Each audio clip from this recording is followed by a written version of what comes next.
above the 500 mark, hoping to pick up some ground before the break on Chicago and Detroit. And welcome indoors. Twins are home for a week and a half, and we've got a lot of baseball coming your way on FSN. Bert Blatevin and Dick Bramer from the Metrodome. And what a great way to get this homestand started. Johan Santana, in his young major league career, has been the player of the month in July, August, and September.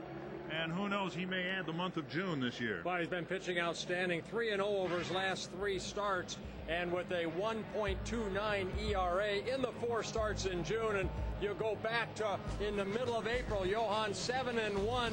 He has been pitching outstanding. You know, it's kind of like, does baseball have the 2 best lefties in the American League?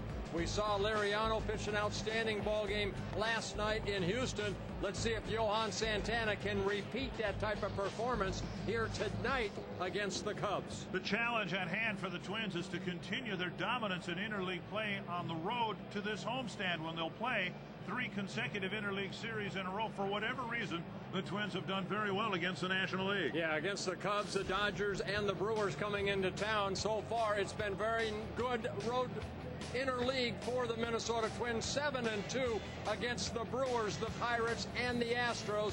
They've hit well, they've hit some home runs, and the pitching has pitched outstanding. Even though they play for different teams now, Torrey Hunter and Jock Jones talk to each other a 3 times a week. They'll see a lot of each other 2 or 3 times this weekend. They'll be playing against each other. We'll have the opener between the Cubs and the Twins in a moment.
Torrey Hunter are best of friends, but they are in different uniforms tonight as the Twins and the Cubs open a 3-game series at the Metrodome.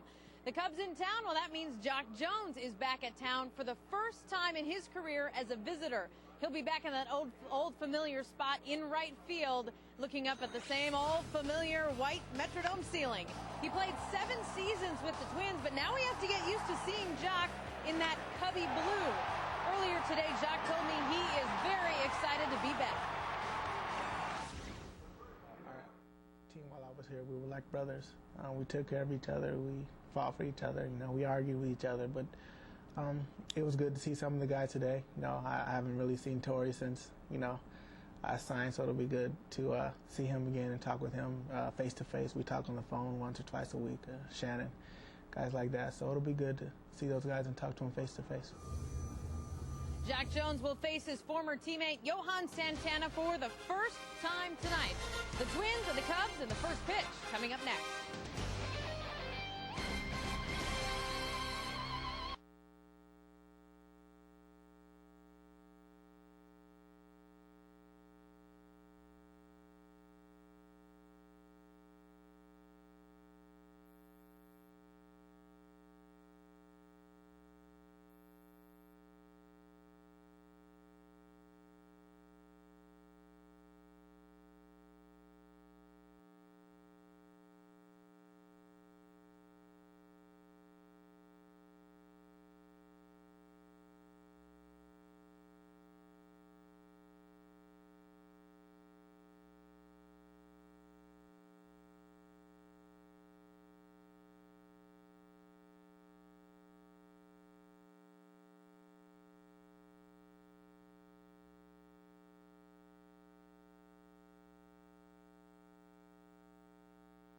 On FSN North is presented by your local Northland Ford dealer.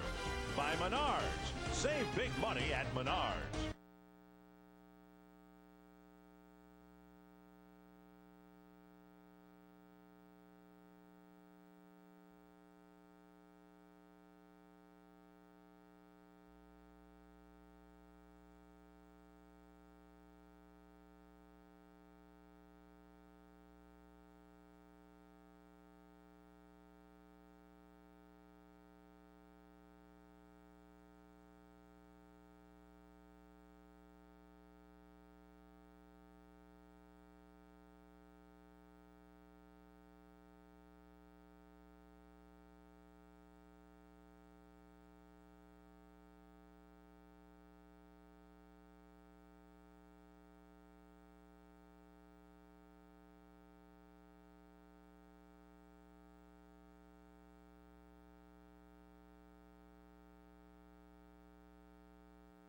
Twins baseball on FSN North is presented by your local Northland Ford dealer. By Menards. Save big money at Menards. By Treasure Island Resort and Casino. Located just miles south of Hastings, we're closer than you think. And by Aflac. Ask about it at work. A good crowd on hand tonight. The Twins expect good crowds throughout the weekend.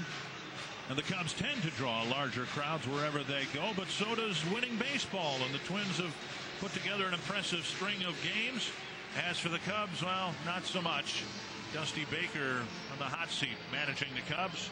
It's been a tough go for Baker and the Cubs this year with a lot of injuries and a very poor record. Here's their Menards batting order for tonight's game. Juan Pierre leading off. Nefi Perez hitting second. Aramis Ramirez hitting third. Phil Nevin, newly acquired and hitting cleanup. Then Matt Merton, Jacques Jones, Ronnie Cedeno, Todd Walker, and Henry Blanco. And that lineup right there will be facing in our Treasure Island scouting report Johan Santana, leading the American League in ERA at 2.87 and strikeouts with 109, making his first career start against the Chicago Cubs. 3 relief appearances for Johan. He has pitched 5 innings against the Cubs in interleague play. He's allowed 1 run, a 1.80 ERA. Check out the Twins in the field. One of the reasons they have played winning baseball, they've tightened things up defensively. Nothing wrong. Rollers in center field with the Gold Glover Torrey Hunter out there on the Northland Ford defense. Kadyr's done a nice job in right. Lou Ford's in left. The left side of the infield has been remade over the last couple of weeks. They both have done well. Castillo and Morneau on the right side, and Joe Mauer behind the plate. Oh, we showed a picture earlier of Dusty Baker. Dusty Baker in his 4th year is managing the Chicago Cubs after managing the Giants for 10 seasons. It's quite a change coming from San Francisco, kind of a little laid back, where the Cubs, you know, they want to go back to the World Series and win. They haven't done that since 1908. Coming to the Cubs when, Sammy Sosa was fading, and the Cubs have had a tough time getting anything going and building any momentum. And here's Juan Pierre, one of the disappointments so far this year for the Cubs. Santana delivers up and in, ball one. Yeah, but this is a guy you have to find to keep off the bases. 24 stolen bases. This guy can fly. A lot of infield hits. They're hitting at only 242. Back to Santana.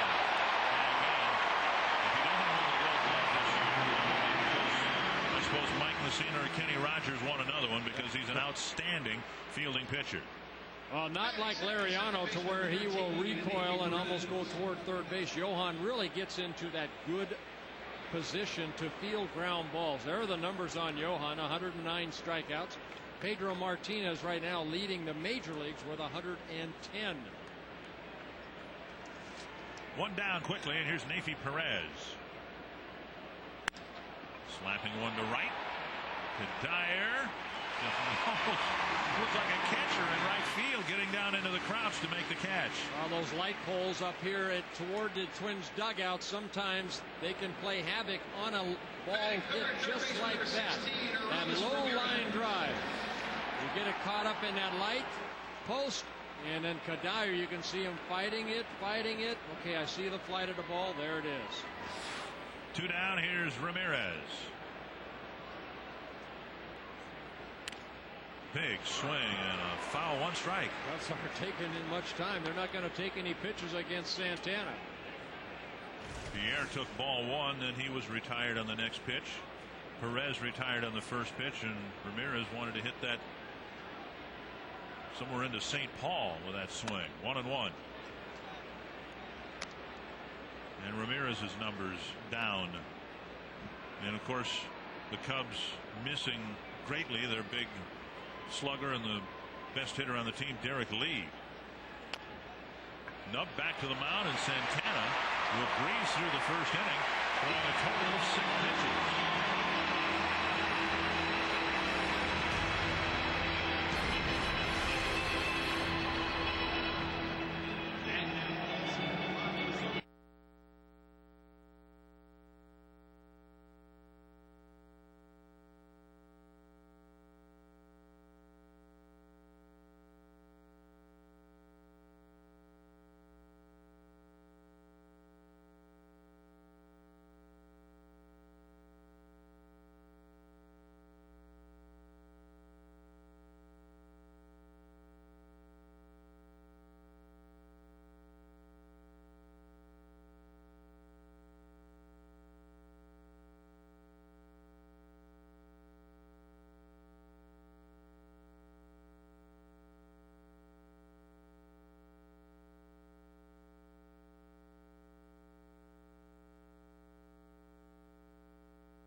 One of the best road trips ever for Ron Gardenhire.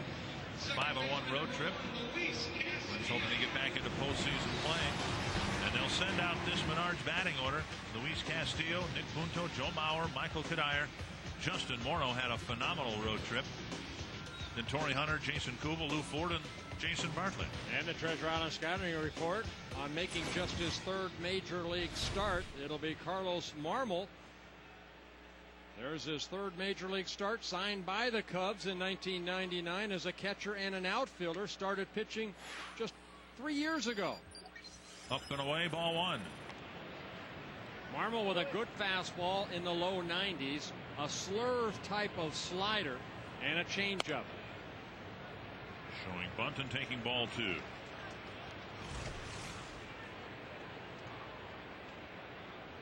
A lot of at-bats and a lot of experience against the Cubs, of course, when Castillo was with the Marlins. 2-1.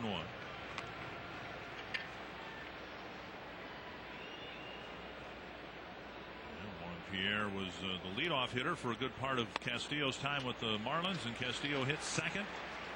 Reunited here at the Metrodome, each playing for different teams. 3-1 to Castillo would be followed by Punto and Mauer. And a strike, says Jerry Davis. 3-2. We've seen Castillo do more and more of this, Bert, it seems, since he's been moved into the leadoff spot, taking 5-6 pitches in that first at bat. Little pop up to short left. And it's the left fielder Merton coming in to make the catch. One down, and here's the Northland Ford defense for the Chicago Cubs. Juan Pierre in center field. He can go get him. Merton and Jones on either side. Ramirez, Cedeno, Perez, Nevin in the infield, and another former Twin, Henry Blanco, behind the plate. I think that's what you want to do, Dick, as a leadoff hitter. Take as many pitches as you can to show your teammates exactly what he has. Shannon Stewart, that's why he's such a good leadoff hitter, because he's able to do that, foul off some pitches. So they got to see 6 pitches that Marmol threw against Castillo. Particularly important because the Twins have never seen this young man before. 1 strike to Punto, and now a ball. Twins riding high right now with a sweep of the Pirates in Pittsburgh, 2 of 3 against Houston, and an impressive win last night with all the hoopla surrounding the Roger Clemens game. And Punto takes outside 2-1. Francisco Liriano made quite a national TV debut last night. And another 3-ball count. And the Twins doing so far here with Marmol on the mound what they did with Clemens. Take some pitches and get deep in the count. You know, Dick, about Liriano last night, what really impressed me was his composure on the mound. He just seemed very relaxed. He said, hey, I didn't want to put any added pressure. I just wanted to go out and do my job. Well, he did a great job of that. If you didn't know better, you would have thought last night that there were 2 21-year Major League veterans on the mound facing each other. That's just how unfazed he was by everything. Another full count. Marmol to Punto, and a drive to center field, hit pretty well. Pierre going back, makes the catch on the edge of the track. We mentioned he can go get him, and he had to go that one. Well, this guy's got a lot of speed, Juan Pierre, and that's exactly what he needed right here to catch up to Nick Punto's long fly ball to center field. Almost right through the warning track. One of the longest balls that Nick Punto's going to hit 400 feet away, but Pierre catches up to it. Nice running catch. So 2 down, and here's Joe Mauer. Torrey says, yeah, nice catch. I'd have had it, but it's a nice catch. Bauer continues to get at least a hit a game, leading the majors with his .375 batting average. Ichiro starts play tonight .361, and there's a strike on the outside corner.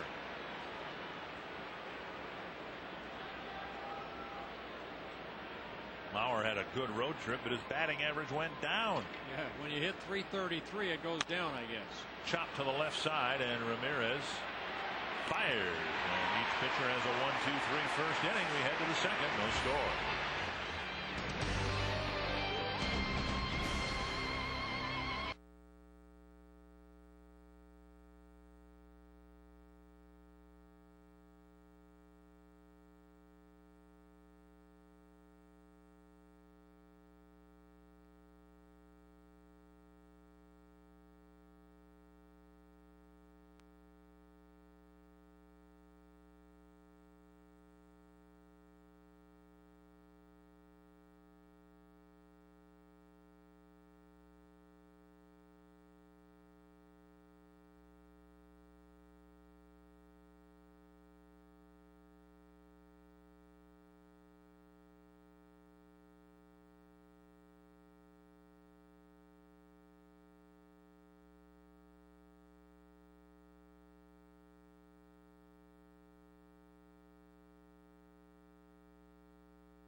opportunities to watch their favorite team here during this homestand. 3 with the Cubs, 3 with the Dodgers, a day off, then 3 with the Brewers. Playing very good baseball, and hey, when you're running the likes of Liriano and Santana out back-to-back games, you got to like your chances of winning a ball game. Well, Johan, a 1-2-3 first inning, very good in interleague play, 12-3 with a 2.6 ERA in his starts in interleague play. Phil Nevin, newly acquired, hitting in the cleanup spot for the Cubs. Cubs just needed to get some credibility in the middle of their lineup when Derek Lee went out with the broken wrist. Phil Nevin traded over from the Texas Rangers on May 31st for Jerry Hairston plus some money. There's some thunder.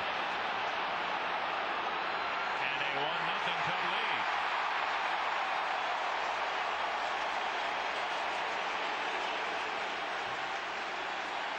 Nevin hitting his 6th home run. You can hear the Cub fans here at the Metrodome. A lot of same Cub fans maybe can't get seats at Wrigley Field. And I think once you're a Cub fan, you're always a Cub fan for some reason. A fastball stayed about belt high, and Phil Nevin hitting his 5th home run as a Cub. He had 9 home runs with the Texas Rangers, so his 15th overall on the year. Here's Merton, and he lifts one foul and out of play. So what that means, based on what we've seen in June, is that'll be it for Santana. He's given up 1 run in each of his 4 prior starts in June. A couple of times he's given up home runs for the only run. Never in the month of June has he given up more than 1 run, earned or unearned, this year. 1-1 to Matt Merton. 2 hopper to short, and an easy play for Bartlett. 1 away.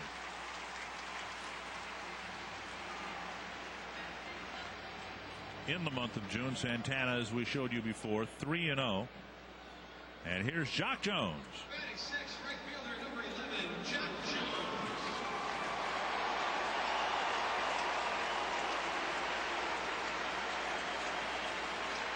Nice applause for Jock Jones. And well deserved. Yeah.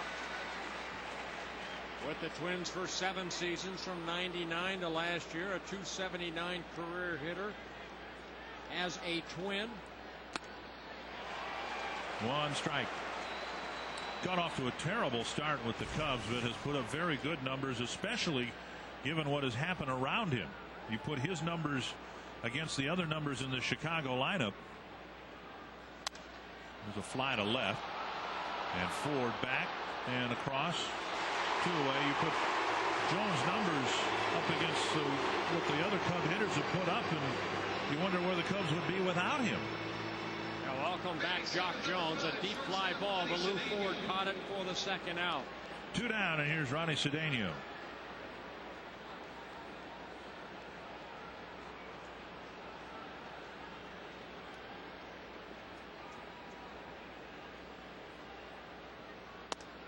And Santana starts him up and in. Johan coming off an outing against the Pirates where the Twins and Johan beat the Pirates 8-2 last Sunday. Johan 7 innings in that ball game through 95 pitches. And a strike, 1-1. 5 strikeouts for Johan in that last outing.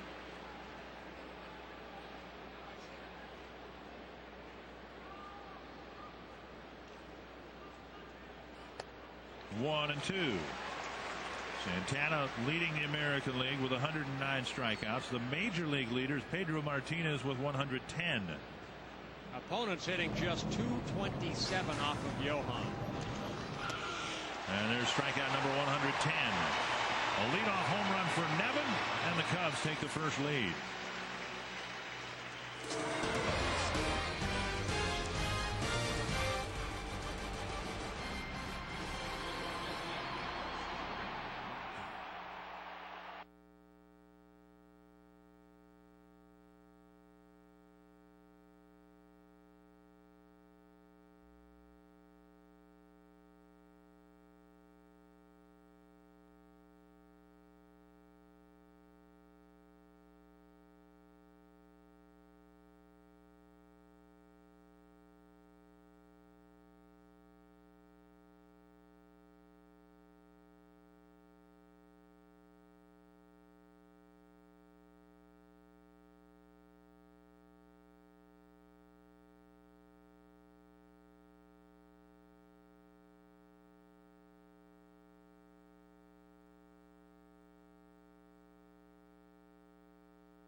Santana in the top of the second. Now the Twins will try to get the run back with Michael Cuddyer leading off the second inning. He'll be fouled Justin Morneau and Torrey Hunter.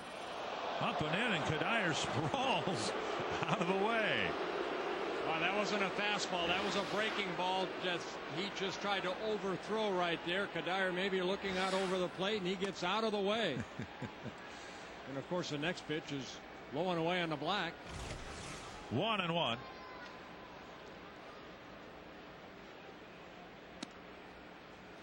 And now 2-1. Marmol falling behind the hitters here in the early innings. Marmol coming off an outing that the Detroit Tigers, he lost to the Detroit Tigers 9-3. He walked a couple of batters in 6 innings, gave up 4 earned runs. Marmol again making just his 3rd major league start, his 5th major league appearance. Just 23 years old from the Dominican Republic. Breaking ball misses, another 3-ball count. His 3rd so far in the ball game. You saw that Cuddyer's never faced the Cubs. The Twins faced the Cubs for 5 straight years in interleague play, 97, 98, 99, 2000, 2001. And Cuddyer draws a leadoff walk. And haven't faced him now for 5 years. Twins get their first base runner, Morneau, to the plate. And during each broadcast, of course, we'll take a question for the booth from Car Soup. And you can submit your question online at carsoup.com/baseball. Bob Wiseman from Shakopee wondering when Matt Guerrero is scheduled to return. Well, I talked to Matt in the training room. He was riding a stationary bike, and now that cast is still on that right hand. That happened on June 8th, and they anticipated about 6 to 8 weeks, probably around 6 weeks, where he could take that off. But now you have to build the arm back up. So look for maybe 2 months, maybe a month. I'd say maybe about the first part, toward the latter part of July, when Matt Guerrero might be able to come back and join the pitching staff. And as some other relievers were struggling, Guerrero was really pitching well. That's what makes the timing of the injury so bad. 1-0 to Morneau. Has been red hot over the last few weeks. And he takes up and away 2-0. And Blanco will go to the mound to try to suggest to Carlos Marmol that he's going to do a lot better tonight if he starts throwing strikes early in the count. Well, Justin coming off a great road trip where he had 8 hits in 24 at bats, 3 home runs and 7 RBIs. Chrysler key stat tells you one of the reasons why the Cubs have struggled, and pretty evident that they really missed Kerry Wood and Mark Pryor. And even Greg Maddux, who got off to a great start, has struggled as of late. 3-0 to Morneau. Pryor scheduled to start tomorrow. Had a disastrous first start, giving up 4 home runs. And a pretty good bet here that Morneau will get the green light, the way he's been swinging the bat. And he takes a strike.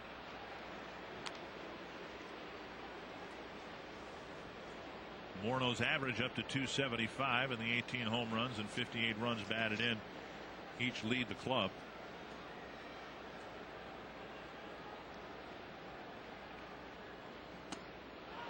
And another full count, 3-2. Well, Justin in some pretty good company with the 58 RBIs. David Ortiz with the Boston Red Sox leads with 64. Jim Thome 60, and Paul Konerko 59 RBIs on the year.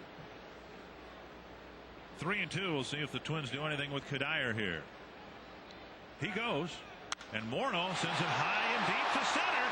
Pierre going back. Gone! Another home run for Morneau.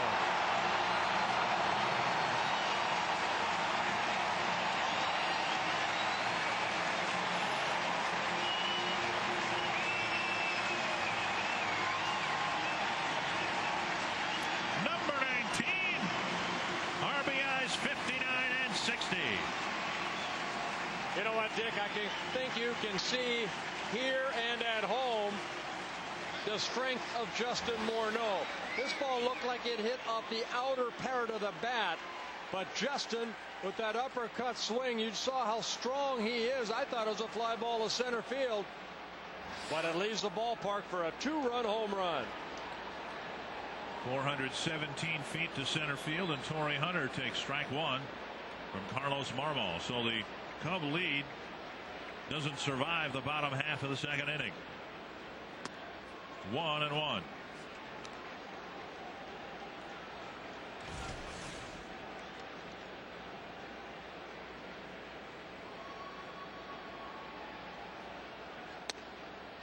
Two and one. That is a 9th home run for Morneau in the month of June.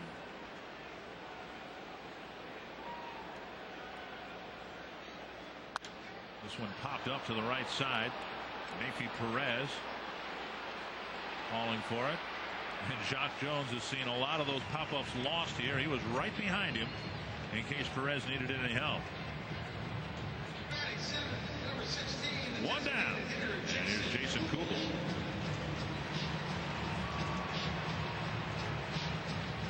And Morneau getting some all-star balloting action.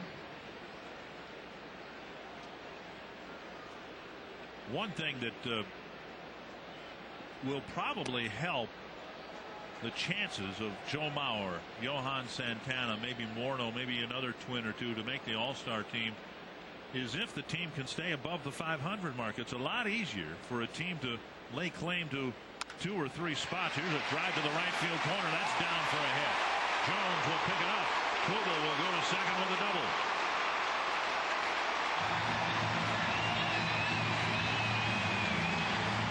That definitely helps when that manager, and that's going to be Ozzie Guillen, looks at the Minnesota Twins and says, you know what, I mean, they're coming on strong. They've been playing very good baseball, and who's helping them? Well, it might be Justin Morneau, certainly Joe Mauer. And you look at the pitching staff, and you see the hit right there. Jason Kubel, his 3rd double of the year, and the Twins get the 2nd hit of the inning. Here's Lou Ford. Ford getting the start in left field with the Twins reacquainting themselves with a designated hitter. Ford pulled the bat back and took ball 1. The Twins without the DH in Pittsburgh and Houston, and that too is, I think, one of the reasons this 5-1 road trip was so impressive. Ordinarily, when the Twins have had to play without their designated hitter, runs have been very hard to come by, and instead the Twins won 5 of 6, and now they get to rotate the designated hitter. 1-1.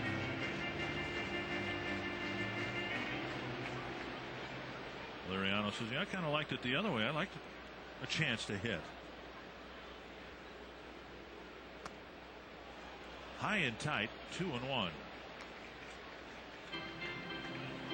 So as the Twins rotate the designated hitter, they likely will rotate the left field spot as well, with Ford getting some starts out there.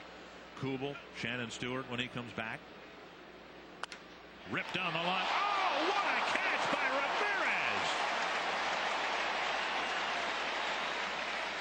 Aramis Ramirez robbing Joe Ford of an extra base hit. Lou Ford couldn't hit this ball any harder.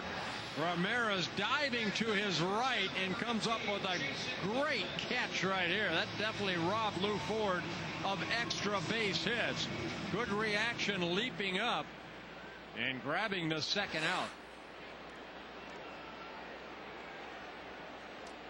And now here's Jason Bartlett.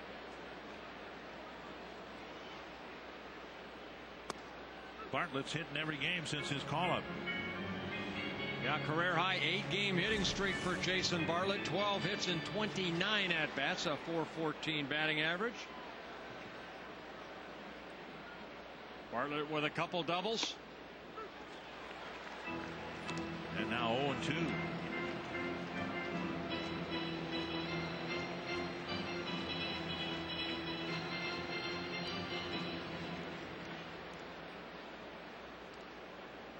Kubel at second. Twins trying to get him in, having taken a 2-1 lead here in the second. Breaking ball covers the inside corner. Marmol gives up a leadoff walk and a home run. Morneau puts the Twins in front with his 19th home run of the year.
Minnesota Twins baseball on FSN North is presented by Jeep.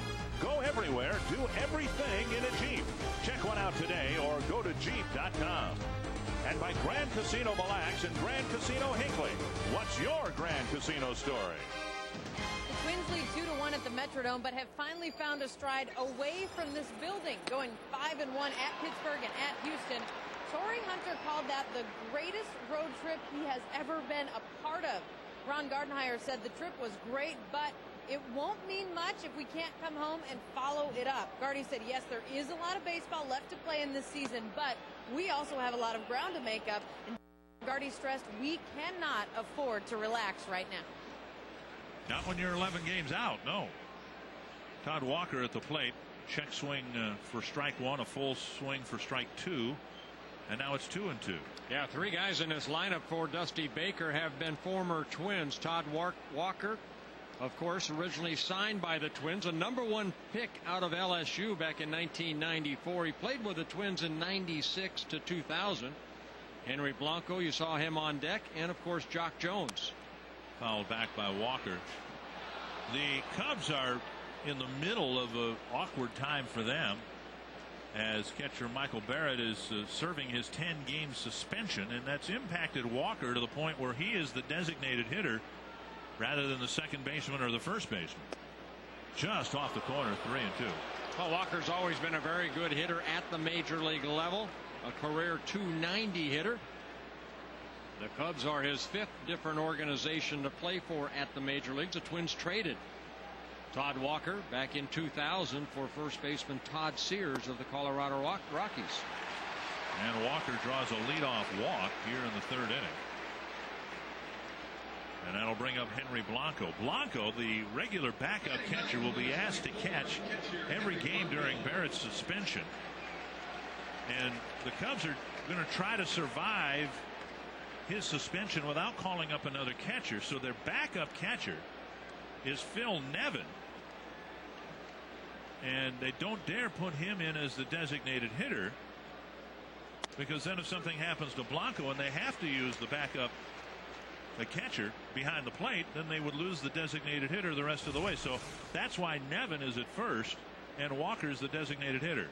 Well, those are the numbers for Henry Blanco when he was with the Twins in 2004. He has been on fire as far as taking the place of Mike Barrett. Joe Mauer has no idea where this ball went. It's back in the seats, 0-2. Henry Blanco currently on a career high 9-game hitting streak, 16 hits in his last 32 at-bats. So I don't know if Mike Barrett could do any better right now. Look at the numbers. Hitting less than 100 in April and May, and he's been their best hitter in June. He's getting a chance to play every day. That's all he wanted. That's all he wanted in his career. Give me a chance to play. He had that chance here. Remember, he was supposed to back up Joe Mauer. Blanco strikes out for the first out of the inning. And Johan picks up his second strikeout. Looked like a changeup right here, and Blanco knowing, and he's caught Johan Santana, what this changeup can do. And Henry chasing a pitch that just lands on the other side of home plate. Good block by Joe Mauer. So one down, and here's Juan Pierre in a one-hopper back to Santana, his first time up.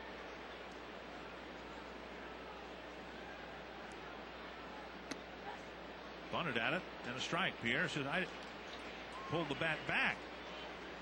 But Jerry Davis saw it otherwise.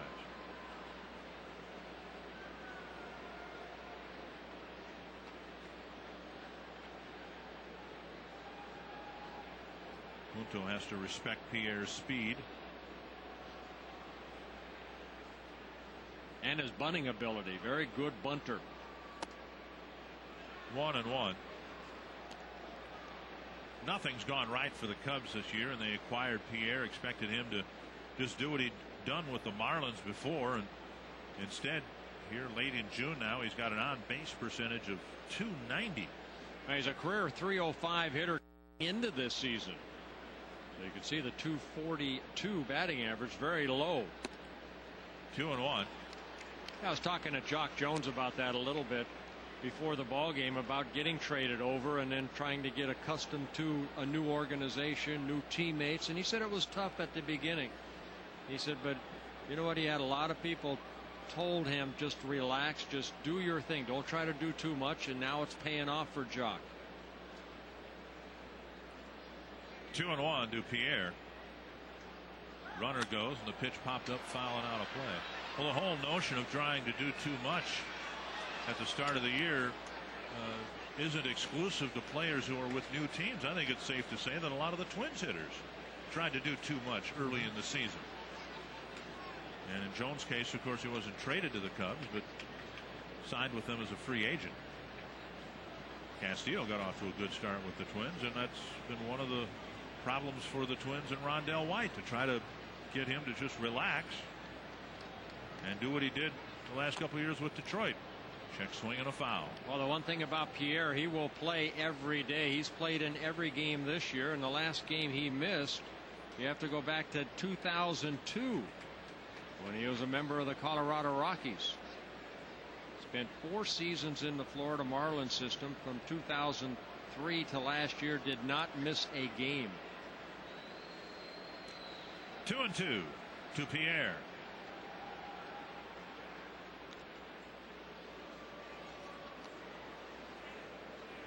Santana gave up a leadoff home run in the second, a leadoff walk here in the third.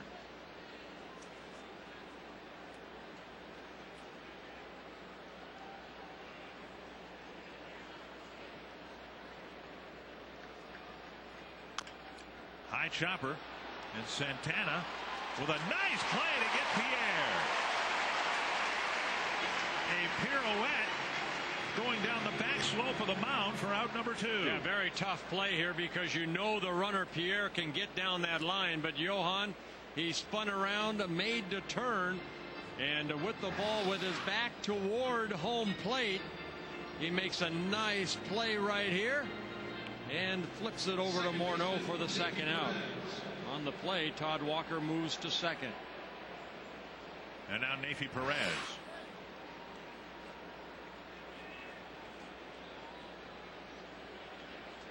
Perez with a fly to Kadire, his first time up. Kadire had a tough time finding the ball in the lights.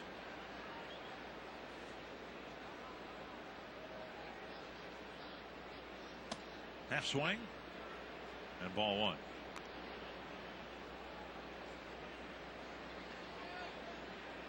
Nefi Perez, 33 years old, from the Dominican Republic, in his 3rd season with the Cubs. Came up with the Rockies. He spent time in Kansas City, San Francisco with the Giants.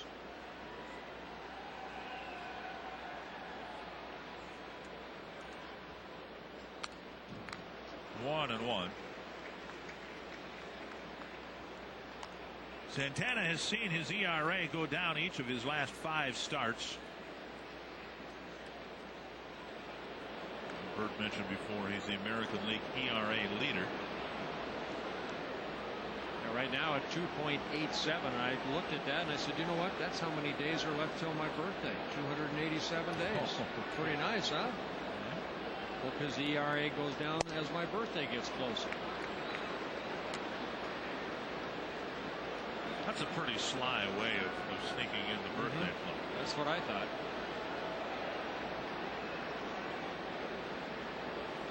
Two and one to Perez. Johan with 1 walk in the ball game so far, a couple strikeouts. Castillo keeping Walker or close, or trying to anyway.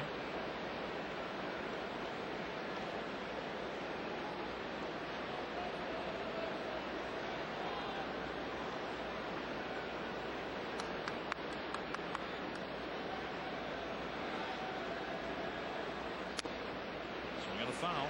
2-2.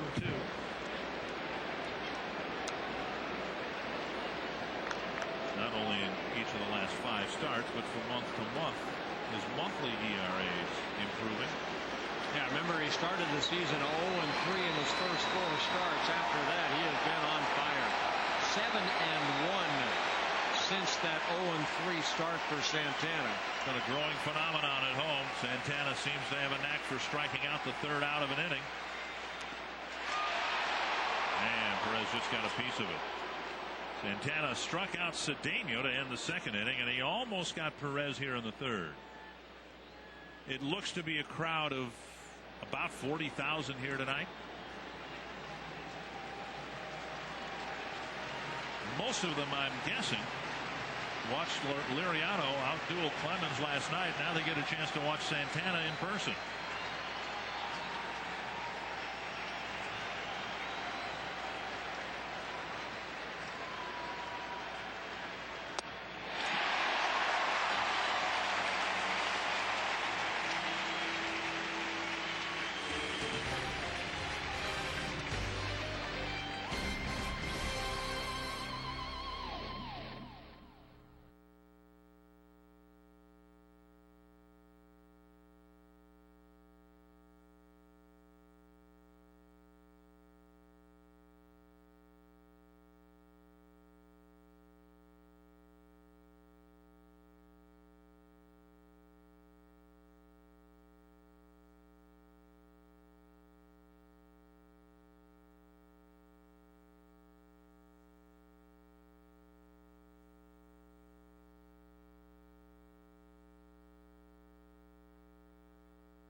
Justin Morneau with a 2-run home run, highlighting our Rico game reset.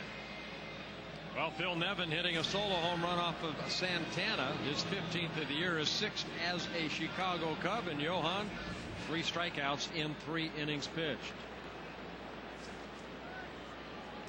Barwell with 39 pitches thrown through 2 innings. Castillo will lead off the third for the Twins, and he takes ball 1. Castillo's average dropping down to 276.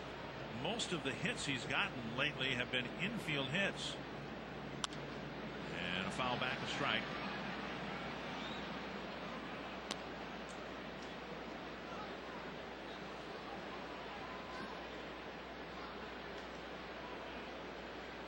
I'd like to see Castillo slashing the ball into the outfield a little bit more if they could.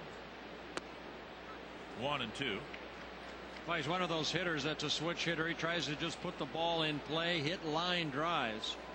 Don't try to pop it up anywhere.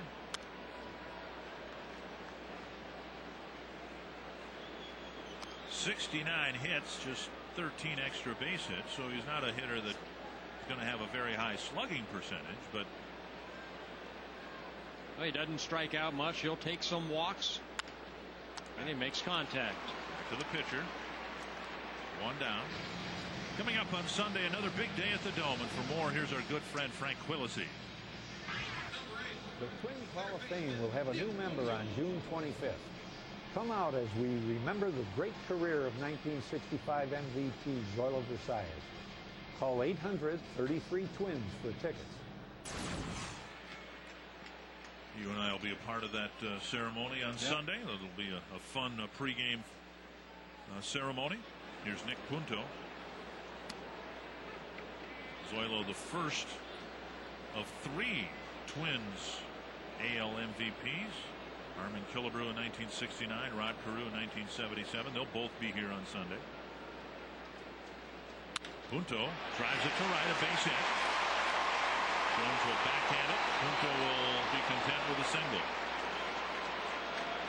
So Punto hit it 400 feet from home plate his first time up for an out. Lines a base hit to right here in the third. Yeah, this is a more Nick Punto right here. Nick Punto not with a home run yet this year. Doesn't have home run type power, more of a line drive, almost like Castillo type hitter. Get a base hit, get on base, maybe steal a base.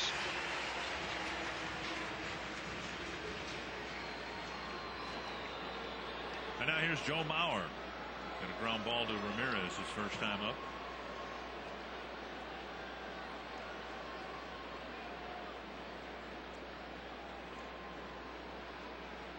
Punto goes on the first pitch. Blanco's throw right on the bag, safe. With the shortstop Cedeno unable to hang onto the ball. Had he hung on to it, they may have thrown him out. Well, Henry Blanco's always been known as a very good defensive catcher with a great arm. Over his career, he's thrown out almost 42% of base runners. A good, quick release. And the ball getting out of the glove of Cedeno right there, but it looked like Punto got that hand on the bag. So Nick Punto gets his 5th stolen base of the year in 6 attempts. 1-0 to Mauer, now 2-0. Twins steal their 44th base of the year. They've been caught only 16 times, and you see the numbers of Henry Blanco this year. He did that as a Twin too. Outstanding arm. 2-0 to Mauer. 3-0, Kadire on deck, and the Twin stolen bases triggered the Papa John steal of a deal. Call 833 Twins in the next 30 minutes and give them the code FS. And you get a great discount on tickets for the Milwaukee Brewers game on Friday, June 30th, and a 2-for-1 deal on Papa John's Pizza. Now, there's got to be an FS, a notorious FS who played for the Cubs. So far, we've gotten, what, Fred Stanley and Franklin Stubbs. Those have been the most famous FS's. Jump in that book. We're going to find somebody. Mauer draws a 4-pitch walk. First and second, one away. How about Fred Santo? Not Ron Santo. We'll call him Fred. Currently a broadcaster with the Cubs. Second walk of the ball game by Marmol. He's thrown 50 pitches right now. 28 have been strikes. So you see a young man out on that mound that has a very good fastball, just a little erratic with that fastball. Kadire drew the walk in front of the Morneau home run. And now he takes ball one. You can see Henry Blanco wanted that fastball away, and it was left over the plate, inner half of the plate. Always talk from night to night about control of the fastball. That's how you be consistent at the major league level or any level. In fact, that was one of the things that impressed Roger Clemens about Liriano last night. His control of both sides of the plate. It was Larry Rothschild, the pitching coach for the Cubs. And Liriano has shown that when he can control that fastball and his other pitches as well, but when you've got both corners of the plate, you can pitch an effective game like Liriano did. I talked to Rick Anderson after the game, and he said the only thing that he thought that the only mistake he made was that Jason Lane's 2-run home run, that Lane had adjusted to all the pitches that were inside in that third at bat, and he opened up and hit the 2-run home run. He said that's where a pitcher like Liriano will eventually find out, throw that changeup away. They only thought that one inning he maybe got away from what he was trying to do. 2-1 to Kadire.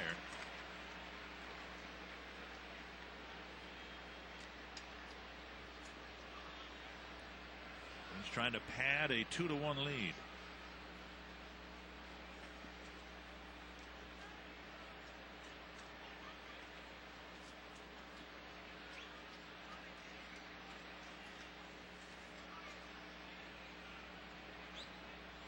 Foul back. Kadire's numbers are very close to Torrey Hunter's numbers on the season. Hunter with 10 home runs, Kadire with 11. Hunter with 39 runs batted in, Kadire with 38. I think if you've seen a young man in Kadire that has really accepted hitting in this cleanup spot, and he knows that if he stays healthy, he's going to be able to drive in some runs. That's a fair ball down the line. Just like that. Punto around third. He's going to score. Mauer's going to be waved around. Here's the relay from Cedeno. Safe. Kadire to third, and the Twins lead it 4-1.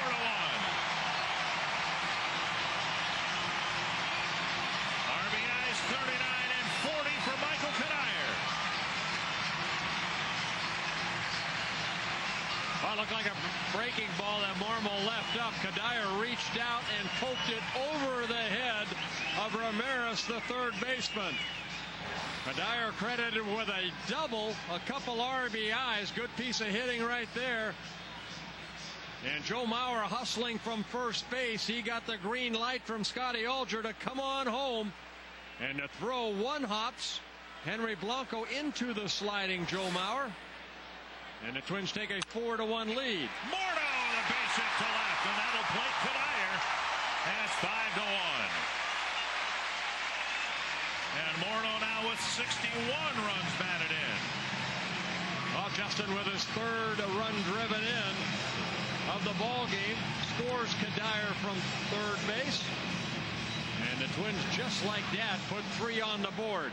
Fastball away, and this is what we've seen Justin doing so much over the last month, of taking that pitch the other way. Don't try to pull it, just go with it. And he's credited with an RBI single. Here's Hunter. Strike on the outside corner. Torrey with a pop up to Perez in short right field.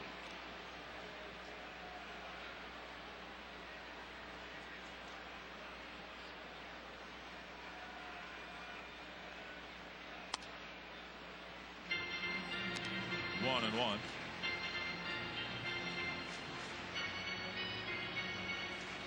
Angel Guzman warming up.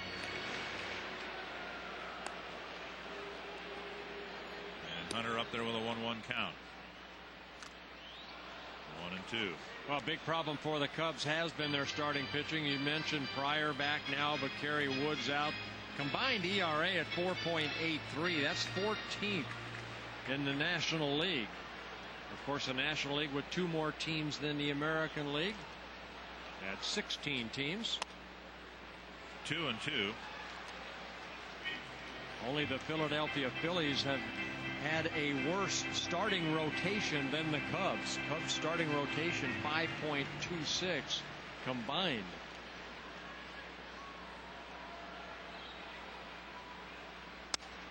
Just off the plate, and it's a full count. 1 out. Morneau at first. We'll keep an eye on him for you. And Jason Kubel on deck.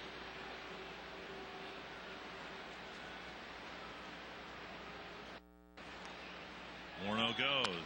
Popped up to left field. Merton makes the catch. That's out number 2. Tune in to FSN North for Freedom Week starting on Monday. The FSN Live Twins pre- and post games will originate from various National Guard sites throughout the state.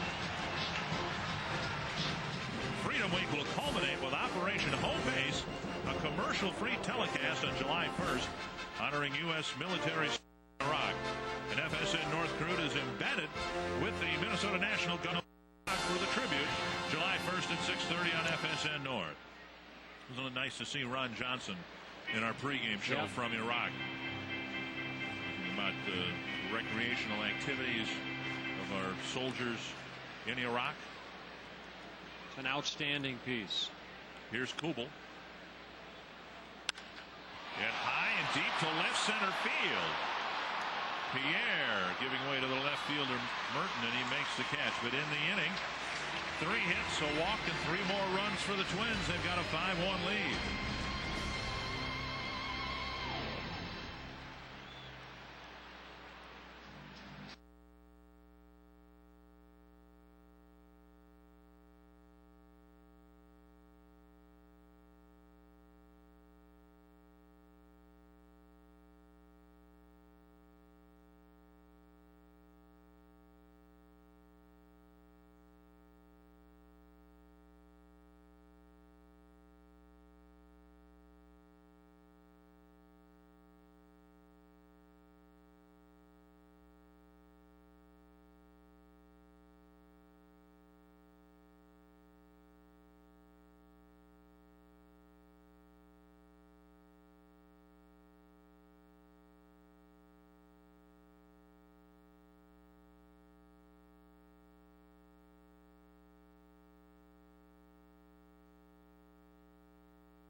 by circles. You got a circle machine here. You better use it. Yeah.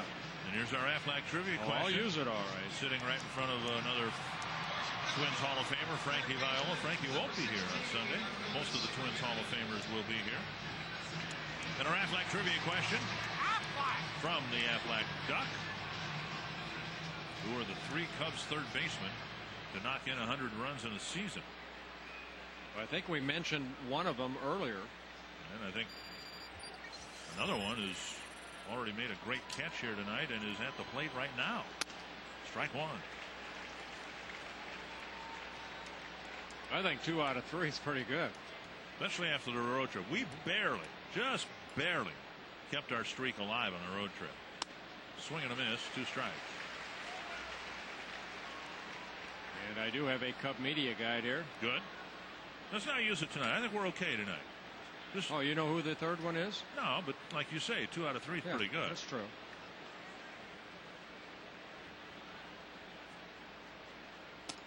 And Santana picks up a strikeout, his 4th. Another good changeup by Johan. He has such good arm action on that changeup. Looks like a fastball to these hitters, and they just swing right through it. Look at that whip of that arm come through. And that fastball comes in the mid-80s, where his fastball, that's the changeup, and his fastball at 93, 94. Here's Nevin, who takes a strike. You know, one thing that I think Santana has in common with you. One strike to Nevin. Here's a drive to center, and Nevin tees off again, but Hunter makes the catch. 400 feet from home plate. He nearly hit back-to-back home runs against Santana. That looked like a changeup right there. He hit the fastball the first time up, and it looked like he waited on this changeup. He stayed back and hit it deep to center field, 408 feet away, but Torrey's there to make the second out catch. Here's Merton. I'll try to complete the thought if Merton will allow me here. A lot of strikeout pitchers, and I'll include Clemens in that group, they get strikeouts on pitches that aren't strikes. But Santana, and I want to remember about you too, you would force the hitter to swing because so many of the curveballs and the fastballs were strikes. Clemens has, got an awful lot of strikeouts with the splitter or the high fastball, but this guy throws the changeup over. You got to swing at it. Yeah, you really do. I mean, that's the confidence that he has, not only in that changeup, in the fastball as far as control. I mean, he overpowers that fastball up in the zone, but hitters like that ball up there. But Santana with that little extra zip, it's hard to catch up to that. When the back of your mind, this guy's got a good changeup, so I have to stay back. All right, 2 outs, 2 strikes. See if he can do it again. 2-2. He struck out Cedeno to end the second, struck out Perez to end the third, and now he's got a 4-run lead. Pulled hard to foul.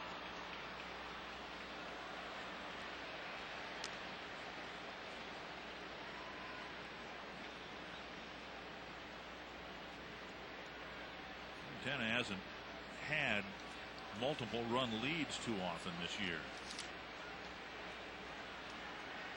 2-2. Merton spanks a single up the middle with 2 out. Jock Jones will come to the plate. 0 for 1 so far, and before they took the field, as you might expect, for years in the same dugout together with a little kidding from one dugout to the other. Yeah, Torrey pointing at somebody. Boy, he's got a big head right there. And Jock teasing went back at Torrey, but once they were ready to take to position, Torrey ready to go. Yes, it's business time. Very good nice. Friends.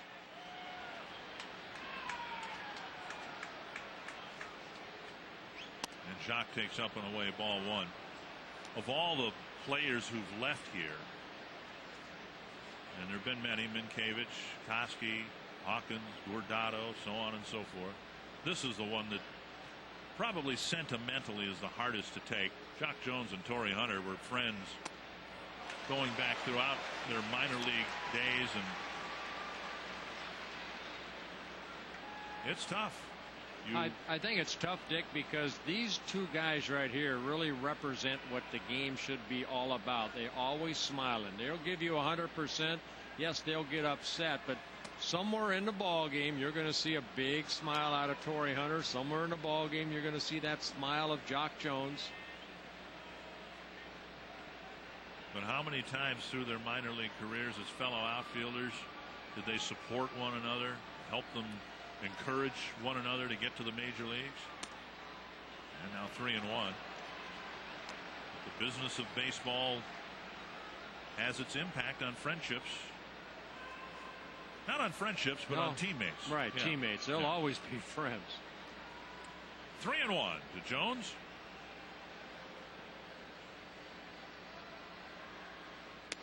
And now 3-2.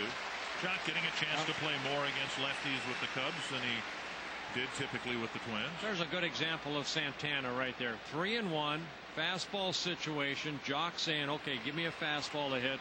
Santana pulls the string to get the count to 3-2. Mauer reminding Santana that Morneau's playing behind the runner at first with 2 out and a full count. And here comes a 3-2 slider. Hook to the shortstop. Bartlett with the catch to score his 4th. To the bottom of the inning, and the Twins still lead by 4 runs.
Well, there's a wedding group right here. You're hereby circled. That's a nice wedding gift. I never thought about that. So many weddings in the summertime. You're wondering what to give somebody. Give them Twins tickets. Great idea. Lou Ford leading off. The Twins 4th. Robbed of a hit his last time up by Ramirez, who made a diving catch. Ford hit a rocket toward the corner, but it never got there.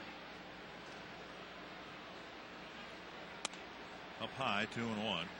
Well, Carlos Marmol needed only 14 pitches to have a 1-2-3 first inning, but it's been a battle in the second and third. He needed 50 pitches in the second and the third combined.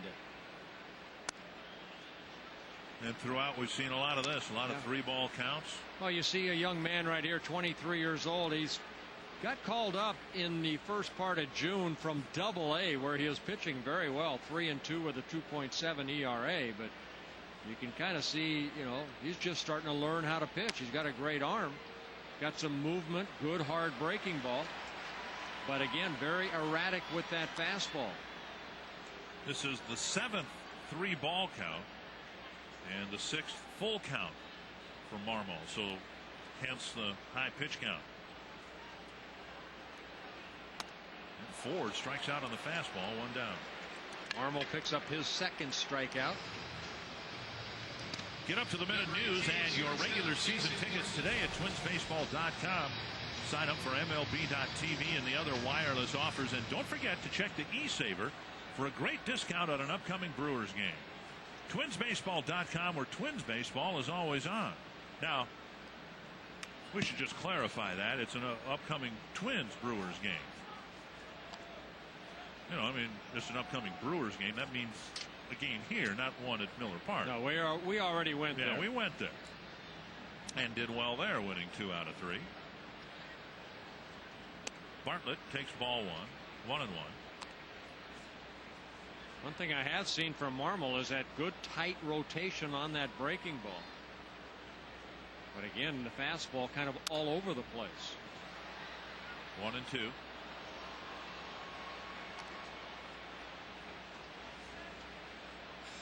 I give up on that trivia question. I've been through this media guide. I can't find out who that third guy is. Santo and Ramirez, and then somebody before Santo. Yeah. The Cubs seemed like annually went through a different third baseman every year between the time Santo retired and they finally got Ramirez at third. Well, the Cubs, I mean, they have opening day lineups going back to 1876. My goodness.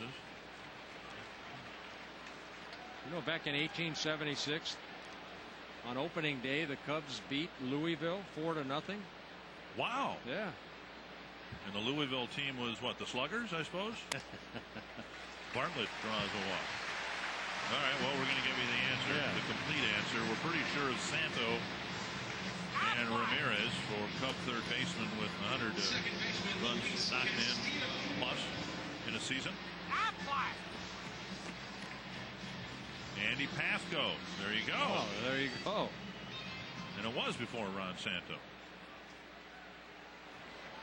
Oh, 2 out of 3. That's pretty good. Yep. That's pretty good. You do that in baseball, forget it. You're in the Hall of Fame.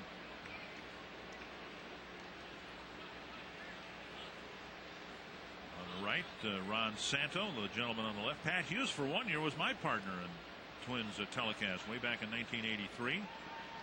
And Santo, 9-time. He hasn't been the same since, has he? Notice I said 1 year. Pat and I had a chance to reminisce about our first year broadcasting Major League Baseball together. Bartlett goes, and I don't know if it was a pitch out or not. If it was, Blanco had to reach for it. And Bartlett will get a stolen base. Second base that the Twins have stolen here. Well, they're not stealing it on Henry Blanco. They're stealing it on the pitcher. And Jason Bartlett steals his first base in 3 attempts. Got a pretty good jump right there. And Henry Blanco just couldn't get the ball out of his glove properly. If it was a pitch out, Blanco stayed down in the crouch a long time. Yeah, I don't think it was a pitch out. I just think we see that the pitcher has been all over the place. 1-0 to Castillo. Ground ball to second. Perez to Nevin, 2 away, and Bartlett moves up a base. Got to be room in the Hall of Fame for Ron Santo. Yep. Used to be the case, I think it still is, that for some reason third base is the least populated position in Cooperstown, and this guy was as good as it got in the National League for about 15 years. And he was every bit the defensive player in his league that Brooks Robinson was in the American League. And a better, more powerful offensive player. 9-time All-Star, and he was telling me how he got the game-winning hit here at Metropolitan Stadium in the 1965 All-Star game. One of his 9 All-Star appearances. 2-0 to Punto.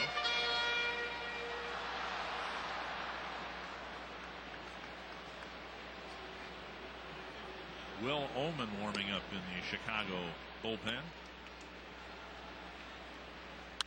Skied to the left side of the infield. If Cedeno sees it, he'll catch it. He's got it. And the Twins lead Bartlett at third to the 5th. It's a 5-1 Twins lead.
Twins hoping to put together another good homestand. They played very well at home, and so far tonight they've played well.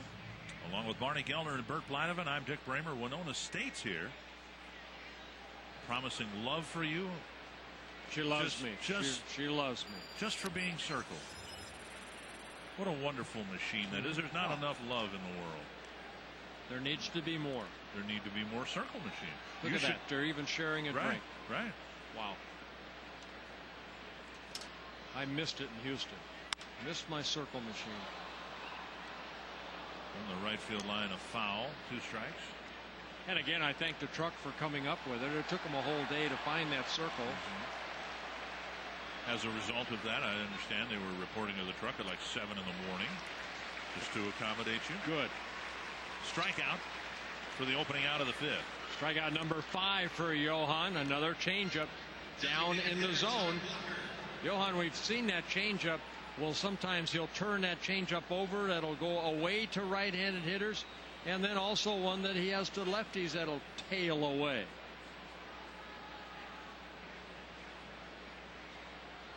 Here's Todd Walker. Drew a leadoff walk in the 3rd. Bouncer to 3rd. Punto for out number 2. And that'll bring up Blanco.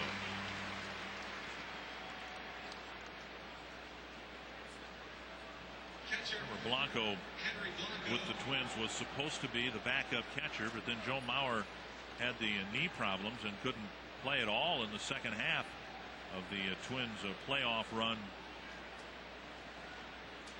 back in 2002 or 2004. Yep. Beg your pardon. Yeah, Henry got into 114 ball games that year, hit only 206. He's a career 219 major league hitter.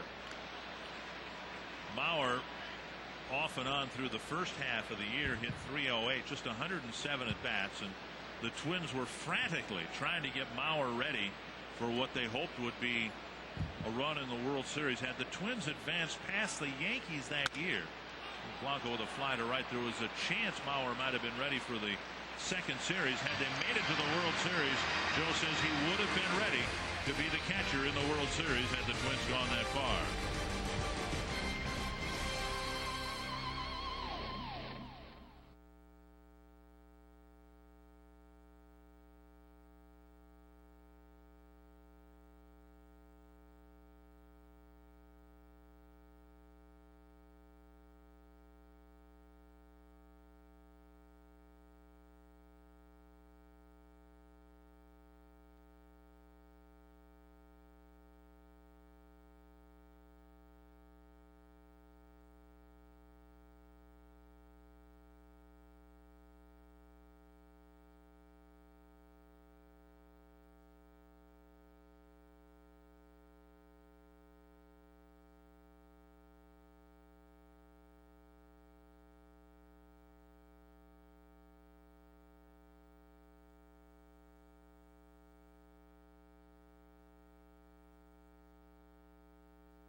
Twins baseball on FSN North is presented by McDonald's. I'm loving it.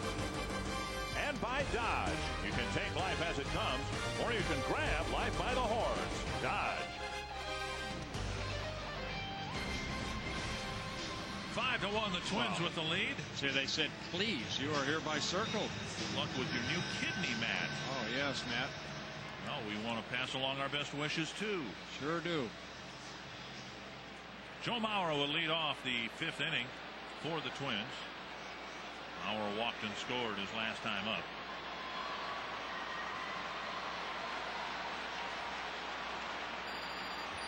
First time up, Mauer hit a bouncer to third. Up and away, ball one.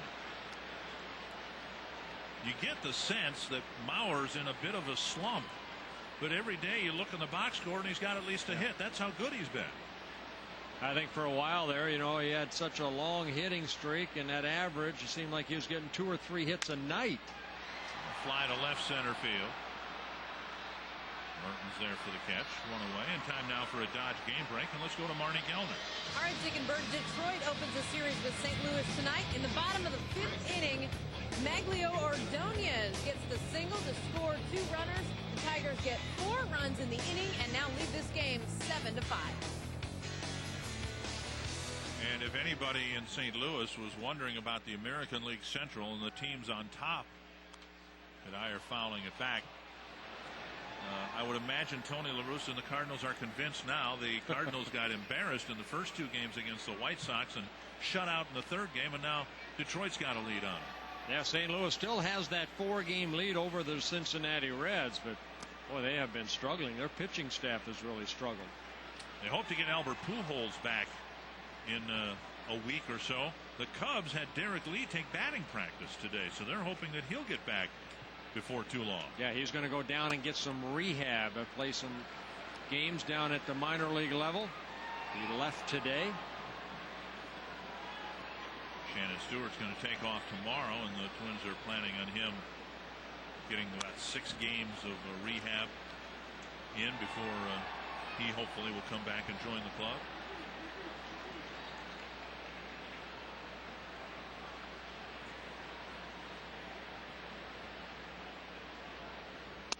On the outside corner, Kadire gone. Marmol picks up his 3rd strikeout of the ball game with his 3 walks. 2 down, and here's Justin Morneau with an RBI single in the 3rd, and in the 2nd, our Coors Light Cold Blast. Well, home run number 19 of the year for Justin, taking this ball straight away center. A 2-run home run for Morneau in the 2nd inning. Breaking ball and strike 1.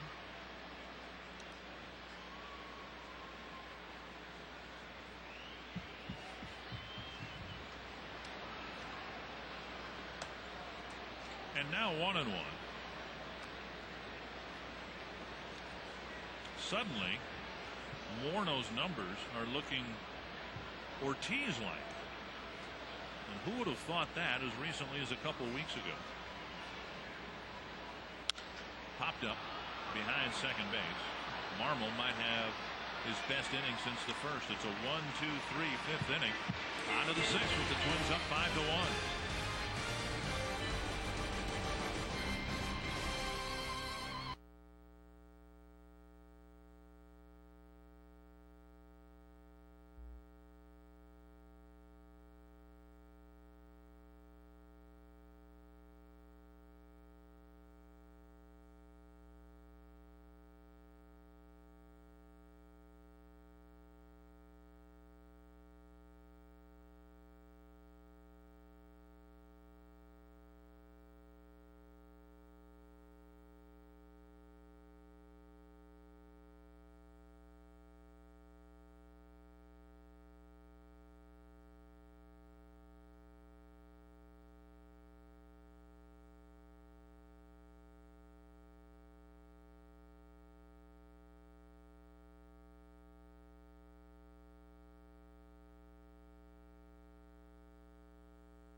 And Jim, nice sign here.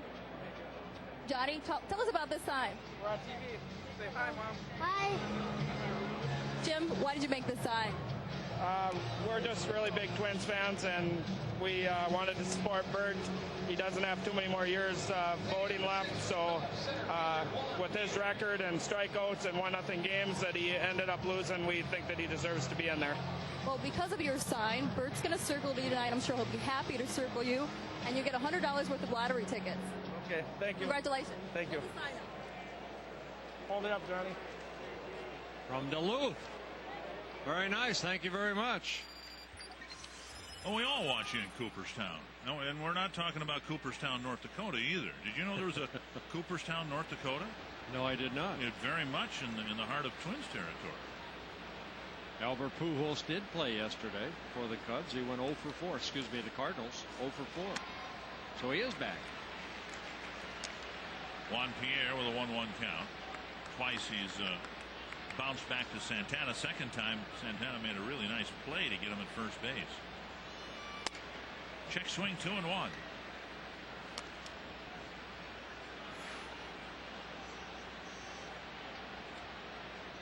Santana with 5 strikeouts. His major league leading total right now 114. Punch to left. Ford there for the catch, 1 away. Hey, fans, stop into any 12 Twin Cities metro area select comfort locations and get a free Twins ticket when you find your sleep number while supplies last. By the way, my sleep number is 287, and I'll be at the Ridgedale Select Comfort tomorrow signing from 12 to 1. Select Comfort has your ticket to a more deep and restful sleep. I don't think you can get a deep and restful sleep with a sleep number of 287. That's how many days until my birthday. I think it only goes up to like 100, doesn't it? Yeah, it does. It starts at 100. Here's Nefi Perez, 0 for 2. He's got a 1-0 count. I believe Dan Gladden is going to be there signing with me tomorrow. Now, I said I was going to do this laying down. If Dan Gladden's going to do a laying down, we are going to get separate beds. That's for darn sure. Oh, come on. You two are teammates. Yeah, we were close. Not that close. 2-0 to Perez.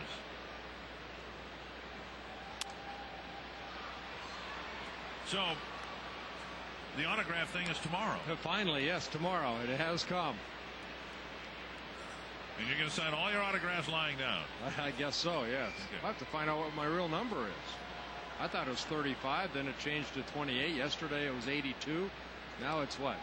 287? And again, if I were you, I wouldn't tell people. I think that's, could be like part of identity theft. So if you went and got your Select Comfort number, you wouldn't let anybody know? No. I'd put that, I'd take the card or whatever they give you, and I'd put it in the safe at home with my Social Security card.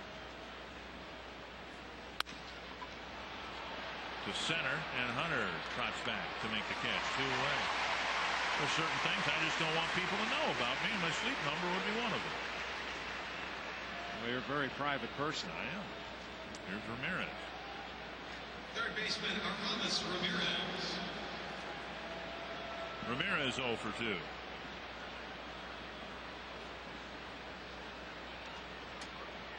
Ramirez with a bouncer back to Santana and then a strikeout. Soft liner, and Castillo with a nice running catch. Nice catch. 3 up, 3 down for Santana, with Castillo finishing it off with a nice catch for the 3rd out.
casino game reset. Well, Michael Kadire with that 2-run double scored a couple runs for the Twins, and Johan Santana, he's retired the last 7 batters with 5 strikeouts. One walk for Johan in the ball game. Here's Torrey Hunter. First pitch fouled to the upper deck. 1 strike. Torrey 0 for 2. A pop to second and a fly to left.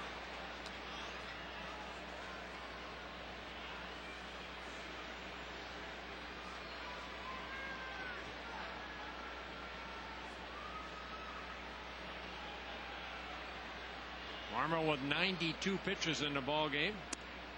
1-1. He's walked 3 with 3 strikeouts.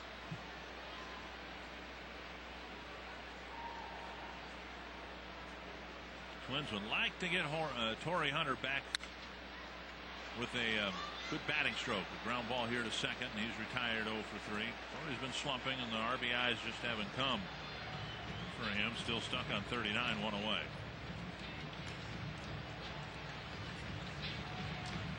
I can see that Marmol, okay, he starts off slow. I mean, this kid's got pretty good arm. We've seen a good fastball. He's maintained that fastball all the way through, and he's closing in on 100 pitches. The 3rd time out there, opponents have had a tough time hitting against him. Kubel takes up high a little bit. Ball 1. Usually you see those numbers. Pitcher will start out good, and then, you know, toward that 3rd or 4th at bat, that average will increase. 2-0. I think that's a reason why, is because, you know, of course, that hitter's up there for the 3rd time. He has an idea how that pitcher's throwing. But this young man, he's got very good arm. Kubel lifts it behind 3rd. Ramirez and Cedeno back. And it's the left fielder, Merton, who makes the catch. Now that's 7 in a row set down by Marmol. Twins have another great promotion coming up, and for more, here's a pair of Twins catchers. Start July by bringing your Chrome to the Dome, presented by Yamaha.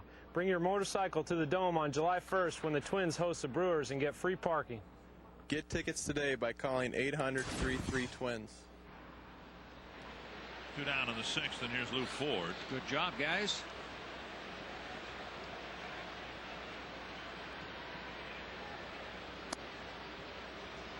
One and 1.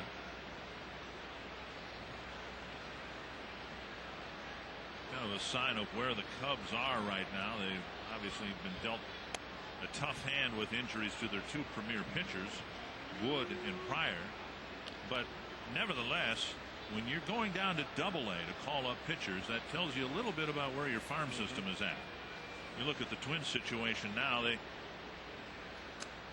have had to make some changes, but they've gone to their Triple-A affiliate to bring up pitchers, and the Cubs so desperate they've gone down to Double-A. Yeah, Pryor will be pitching tomorrow, but on Sunday it's the same thing. Sean Marshall last year at Single-A and Double-A, so the Cubs having to call up some young kids, just try to get some innings in. The 4th walk of the ball game. The Triple-A affiliate to the Iowa Oaks in Des Moines, and certainly they don't have prospects there with Murray Rothschild coming to the mound again. There's been no activity in the Chicago bullpen, so there won't be a pitching change here. The Cubs are going to start to get somebody warmed up, though. Yeah, Angel Guzman was up a couple innings ago. Ullman was up before. Looks like he's going to get open and start getting loose again. 2 left-handers in the Chicago pen. Scott Air is the other, the brother of Twins reliever Willie Air. And so the hope is that in this series, certainly, and perhaps in the same game, the Air brothers might be able to pitch. Wouldn't that be something? There's Willie on the Twins side. Willie, the younger brother of Scott Air. And Scott Air, a left-hander, and Willie, a right-hander. Said that they have never, you know, this will be a first if they're able to just watch each other pitch at the major league level for a while. But she's look at Scott right there on the left of your screen. Here's Jason Bartlett. See if the Twins can take advantage of the 2-out walk by Marmol. Bartlett walked with 1 out in the 4th. Got as far as 3rd base. Strike on the outside corner.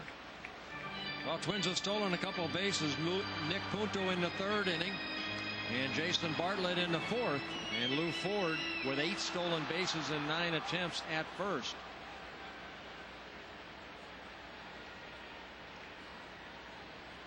See if the Twins would like Lou to try to get to second base.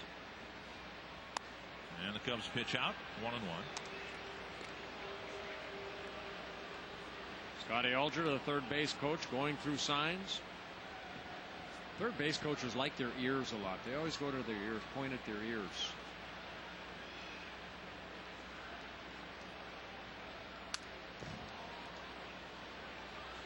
One and two.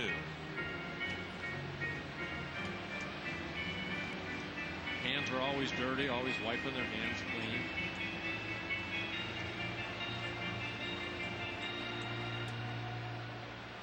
Scotty Alger back giving the signs in the third base coach's box this year. 1 and 2. Third base coaching jobs typically, or bench coaching jobs typically, prepare someone for a major league managerial job. It's kind of like the step below a major league manager. Bartlett dumps it behind first. It's going to be a tough play. It'll drop for a hit. Bartlett will dig for second.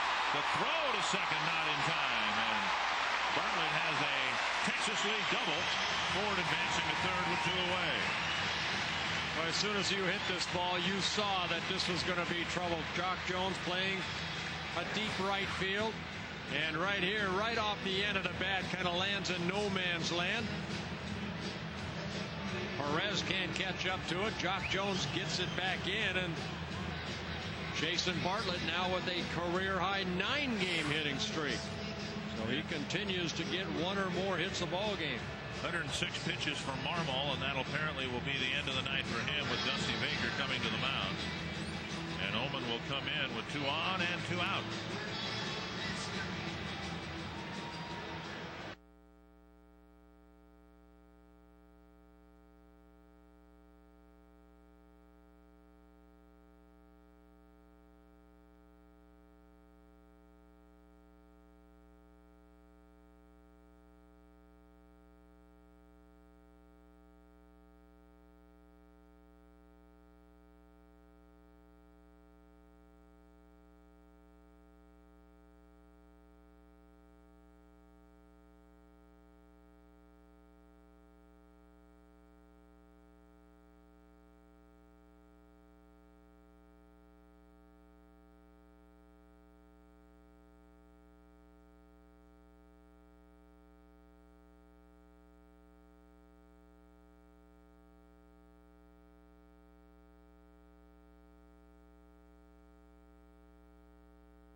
This copyrighted telecast presented by the authority of the Minnesota Twins and may not be reproduced or retransmitted in any form. And the accounts and descriptions of this game may not be disseminated without the express written consent of the Minnesota Twins. Holman comes in. Castillo now from the right side of the plate. Takes a fastball inside, ball 1. Will Ullman, 28 years old. Good breaking ball, sinking fastball, slider, and a changeup. Ullman making his 36th relief appearance for the Cubs.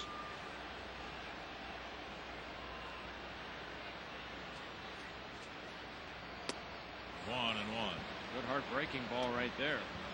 Dusty Baker looking at the numbers. Not so much those numbers with Castillo hitting well in this ballpark, but the left-right numbers. Switch hitter who typically has been a better right-handed hitter than left. This year it's been just the opposite.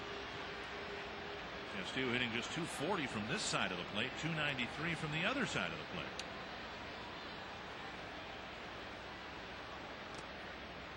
Blanco digs it out. 2 and 1.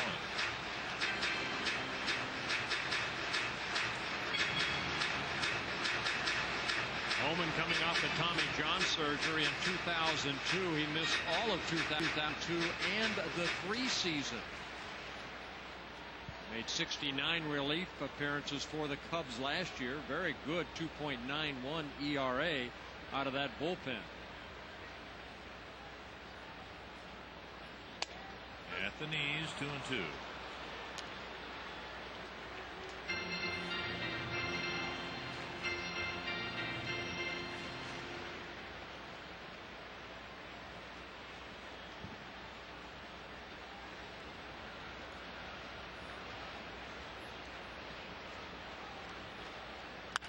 Ground ball up the middle, base hit. Ford scores. Bartlett right behind him. Castillo drives in 2, and it's 7-1. Boy, Ullman threw him some good breaking balls, and then he left one up, and Castillo took advantage of it. Driving in a couple runs with this RBI up the middle. And the location, boy, left right there, and Castillo, he does so well, slap that ball on the ground, finds that hole up the middle. He picks up RBI number 26 and 27 on the year. And those 2 runs charged to the starter, Marmol. So his numbers are done. Here's Nick Punto. Down and in, ball 1.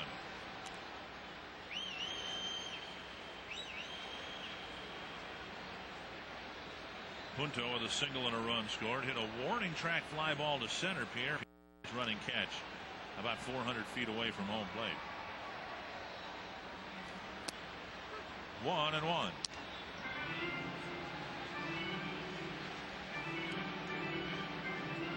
Marmol, those numbers, 5 2/3 innings, 7 earned runs allowed, 4 walks, 3 strikeouts. Just his 3rd major league start. Santana's lead continues to mount. 2-1.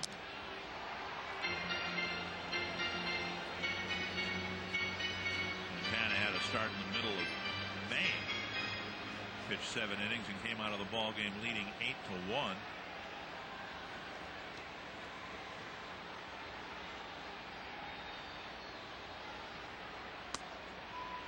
Three and 1. Yeah, that game against the Chicago White Sox and John Garland, where the Twins won that game 10-1.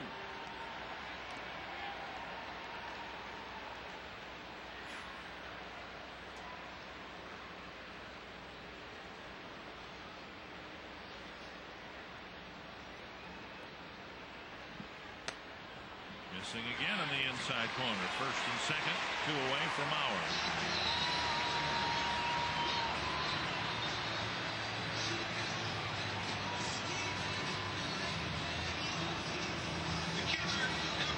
Joe for 2 with a walk. And a run scored.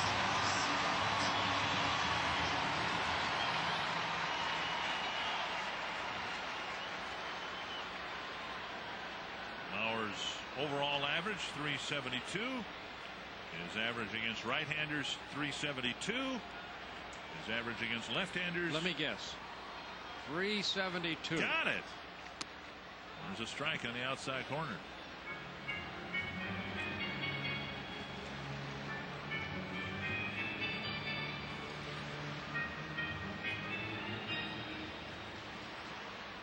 Couple of men out there with the Twins already having scored twice this inning.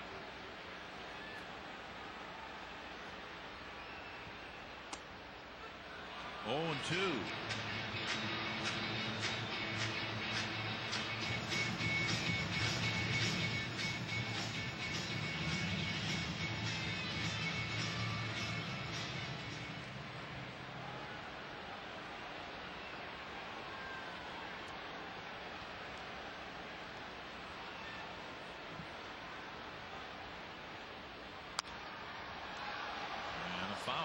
Facing in the upper deck.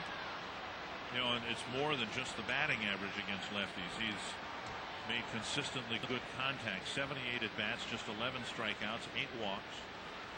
Doesn't have a home run yet against a lefty, but he's got 6 doubles. And has driven in 9 runs.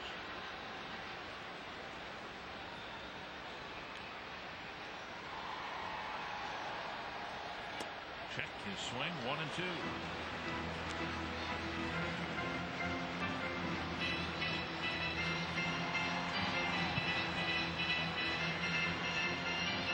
See a lot of clubs trying to pitch Joe Mauer more inside now because he does such a good job hitting that ball the other way, but he has such a good eye on the inner half of the plate where a lot of times hitters don't want to make a mistake in there. Pitchers do. And Joe looking for that ball, I'm sure, away and driving it that way. Lifted to left, playable from Merton. The Twins strand 2, but they score 2, and it's a 7-1 ball game.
You are enjoying the Twins and the Cubs tonight, and we hope you'll stay with us after the game for Busch Light's FSN Live and the Toyota post-game wrap.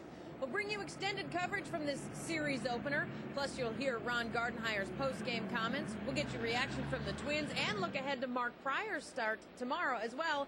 It's the Toyota post-game wrap after the game tonight. Johan Santana leading off the 7th inning. Thank you very much, Marty. Nevin with a solo home run in the 2nd. Then he hit a deep fly ball to the wall in center. Torrey Hunter hauled it in the 4th. 1-0. It'll be Nevin, Merton, and Jones facing Santana here in the 7th. Cubs with just 2 hits against Santana. The Nevin home run, and then Merton with a single to center. Well, you said in the 2nd inning after he gave up that run, no more runs for Santana. Well, that's the way it's been. Yep. All 4 outings prior to this in the month of June. 8 innings against Oakland, 1 run. Seattle, 1 run. Boston, 1 run. Pittsburgh, 1 run. A fly to right, and Kadire in the right field corner makes the catch. So Nevin's homered to left, a deep fly to center, now a deep fly to right. Here's our Dodge game summary. Well, Justin Morneau got the Twins on the board with a 2-run home run in the 2nd inning. His 19th of the year. Kadire, a 2-run double in a 3-run 3rd inning for the Twins. And Morneau adding another RBI after the Kadire 2-run double. And Johan Santana has taken it from there. 6 1/3 innings for Santana. 76 pitches thrown. 1 walk, 5 strikeouts.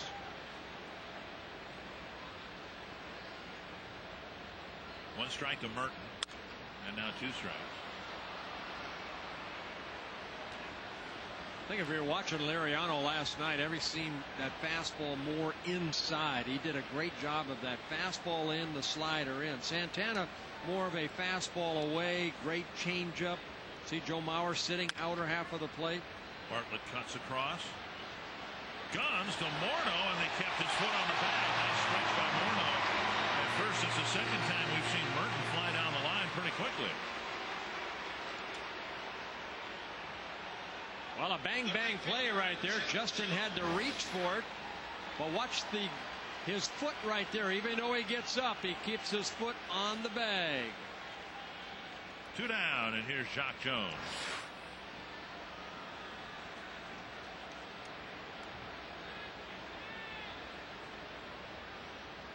Swing and a miss.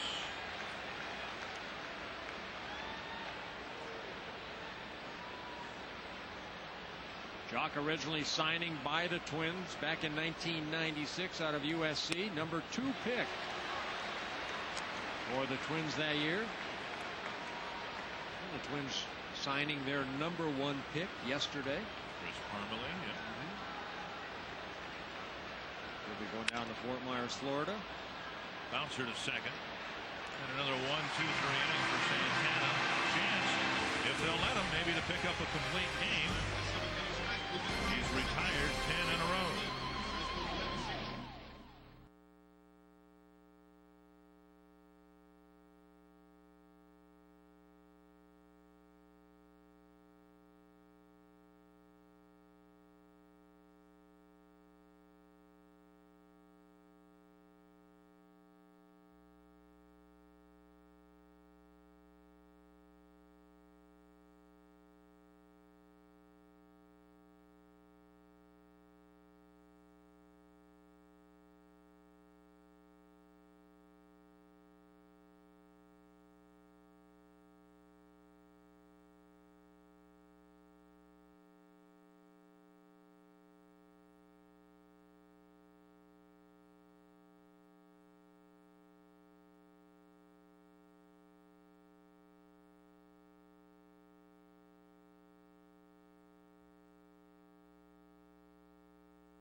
There you go. You're here by circle.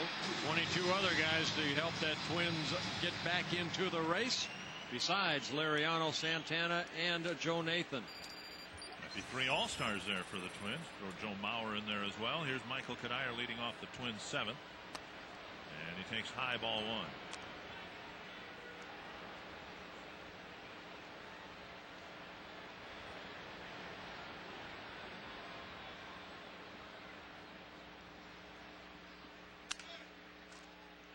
Bouncer to short, and Kadire's retired.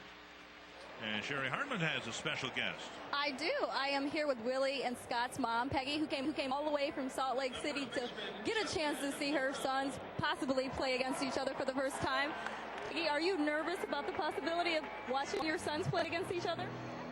Yeah, because it's been hard to know who to root for. They play good ball, and they get good hits, and I don't know whether to cheer or what to do. So it's going to be exciting. I hope they get to pitch against each other. It'll be kind of a dream. Now you have a pretty unique jersey on. Where did you get that from? Scott had it made, I think, a couple months ago. I just found out about it like a couple days ago or whatever. So, and it was hanging up downstairs in the Twins family room when I got here. So it'll be a fun weekend for you. It's going to be a lot of fun. I got my grandkids here and both my daughter-in-laws, and so. Well, why don't you stand up so everybody can see your shirt? Check out the back here. That's pretty cool. Check that out, guys. That's very good. Nice. She's right down in front. Tell her to turn around and wave at us right here. We're very, very proud of Mom. 1 and 2 to Justin Morneau. And it's like a guy who's got the mismatched socks. He says, yeah, and I got another pair at home just like him. The other half of the jersey, or the halves of the jersey, going to Scott and Willie's father, who could not be here tonight. 2 and 2 to Morneau.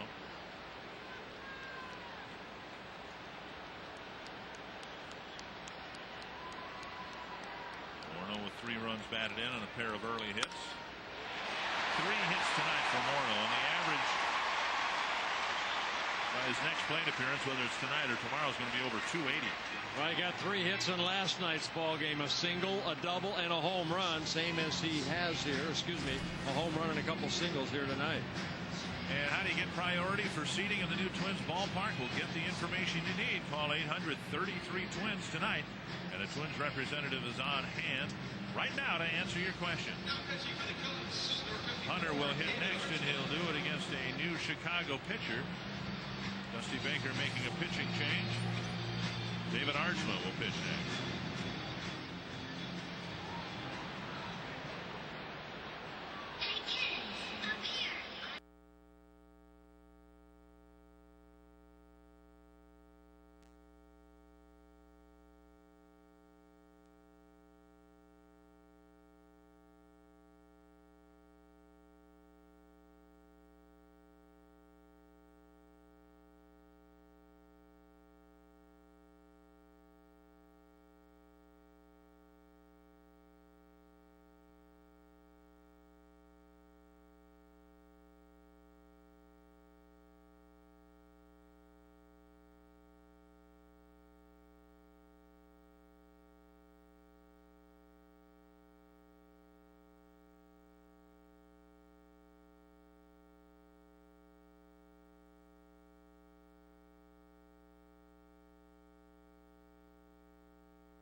In general, and his average against lefties going up on a nightly basis. Boy, just continuing to have very good at-bats. David Archman coming out of the bullpen, very high, 6.89 ERA.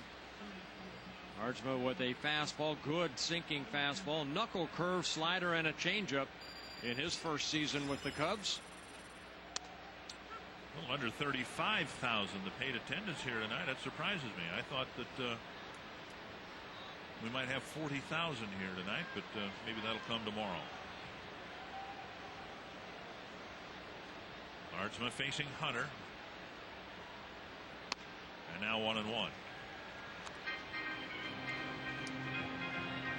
Archman's claim to fame so far is he's the first guy listed in the baseball encyclopedia. He beat out the Aarons.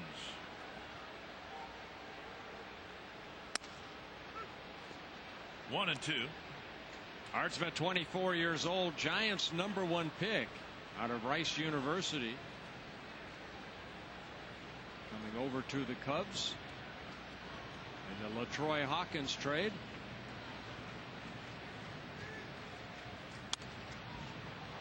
Foul to the net, still 1-2.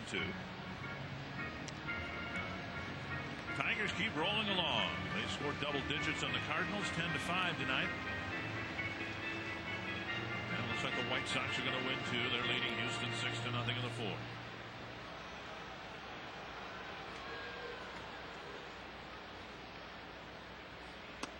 Just off the inside corner to even the count.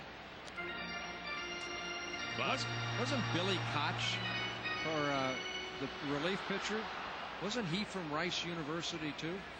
I'm almost sure he was. I think you're thinking of Matt Anderson, the right-hander for the Billy Tigers. Koch was from 3-2. Anderson, the guy who threw 100 miles an hour for a year or so with the Tigers, was from Rice. Yeah, Billy Koch was from Clemson, same place as Matthew Lecroy. Yeah, yep. Full count to Hunter. Twins up by 6 runs. Don't know if they're going to send Morneau here. They won't. Swing and a miss. Oh, that's strike 3. Hunter's gone, but Morneau can advance to second. But he's thrown out. He didn't run hard, and he was thrown out by Blanco. So Morneau thrown out at second on a weird strike him out, throw him out.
Aquafina, pure water, perfect taste.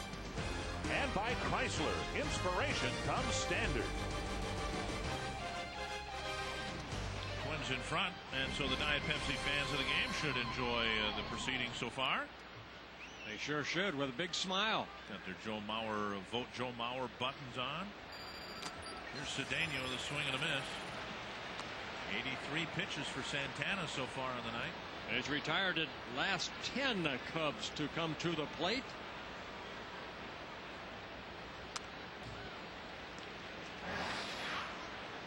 Take a look at the last pitch. Torrey Hunter swinging through, getting underneath the glove of Blanco. And Henry going back and then throwing out Morneau at second base. Bartlett dives to his left and makes a nice play.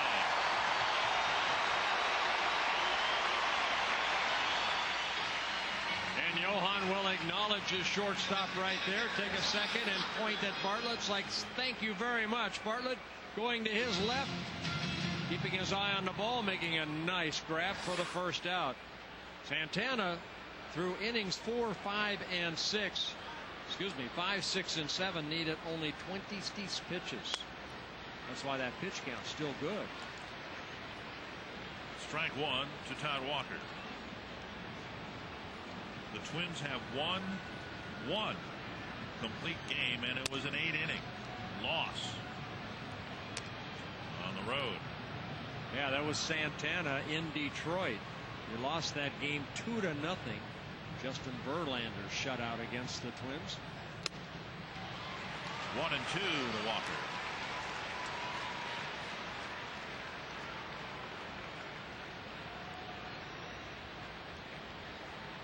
Santana with 5 strikeouts, none since the 5th inning. And Walker finds a hole on the left side. Well, Johan Santana looking for his 8th win, getting that ERA down from 2.87. Take a look at some of the highlights so far, and usually Santana's highlights are this right here: strikeouts. Johan with 5 strikeouts in tonight's ball game. He's made 3 very good defensive plays, fielding his position. Johan trying to get through the 8th inning here. Here's Blanco outside. Blanco will be forever linked to Santana because Henry was, as it turned out, his primary catcher. The first year Santana was exclusively a starting pitcher, and the year that Santana won the Cy Young Award. So to the extent you credit a catcher for a pitcher winning the Cy Young Award, you got to give Blanco a lot of credit. Yeah, again, Henry Blanco, we told you earlier, a .219 career hitter. He's at the major league level for a reason, because he handles pitchers so well. Skied to the left side, and Santana will give way finally to the third baseman, Punto, 2 away.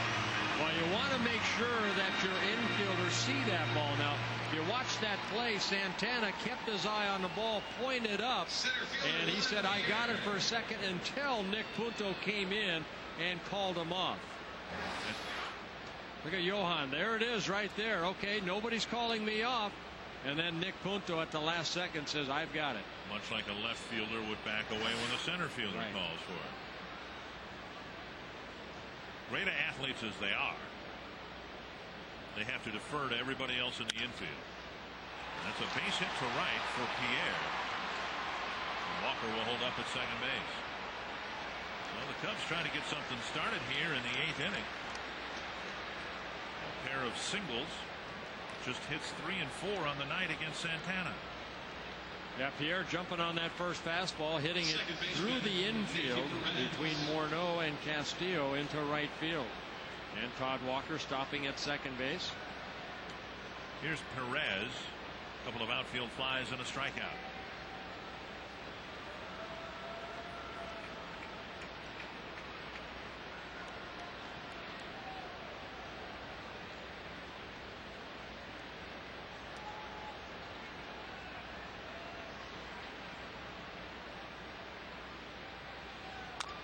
Chopped foul. One other American League Central score of note. Cincinnati beat Cleveland 3-0, and the Indians seem in disarray and in complete free fall right now. Indians now 32-40, and they will be 16 games out in your morning paper tomorrow. In fact, they're 16 games out on your screen right now.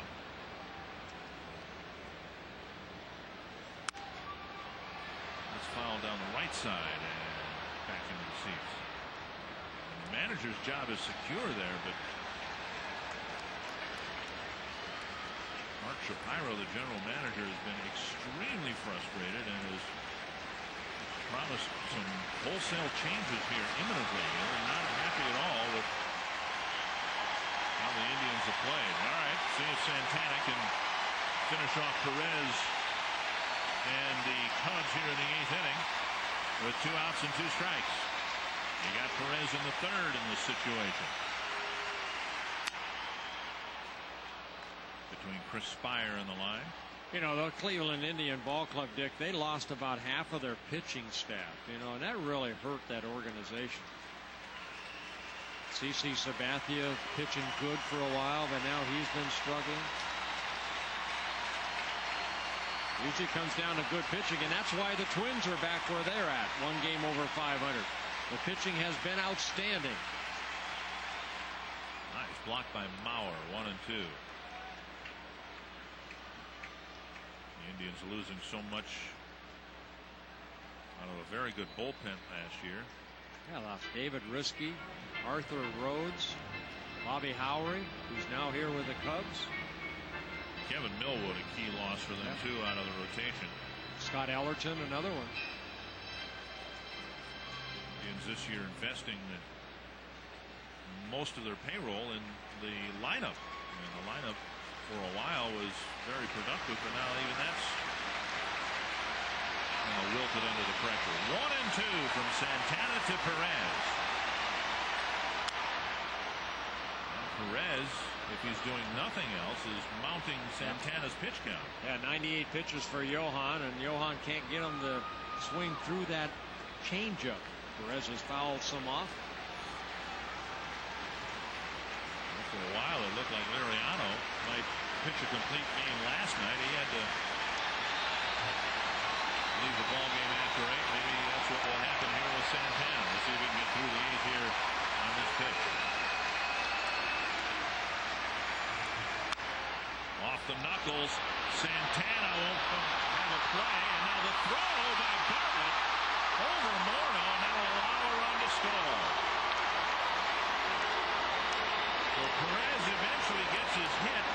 The overthrow will allow the Cubs to score their 2nd run. Well, Jason Bartlett came in here, and this ball like hit no man's land. Santana chased after it. Bartlett comes in. I don't think he had a real good grip on this one hop. Tried to flip it over to Morneau. Watch Bartlett come in barehanded and then just airmails Morneau. The ball getting over his head. That allows Walker to score. No run batted in. A hit and an error on the plane. Jesse Crain starts to warm up. That error, the first for Jason Bartlett since being recalled from Rochester. Santana, who has seen his ERA go down every start for 5 straight starts, now is in a bit of an odd predicament. The run that was scored is an unearned run, but if Ramirez were to produce a hit here, that would be changed. Right. So very important to get this guy out. 0 for 3 already. Ramirez with a strikeout, a ground ball back to Johan. Then he hit that little soft liner into right field that Castillo made a very nice catch to end the 6th inning.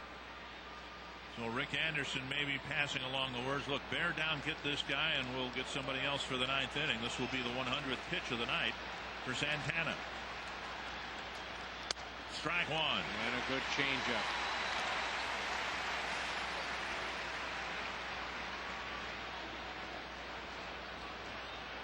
Very good ratio right there. 72 strikes in 100 pitches thrown.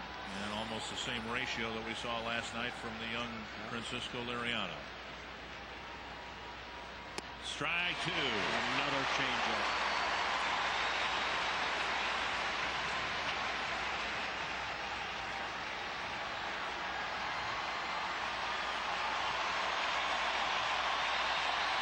Fans on their feet.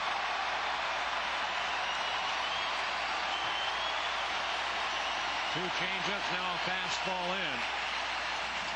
Got it.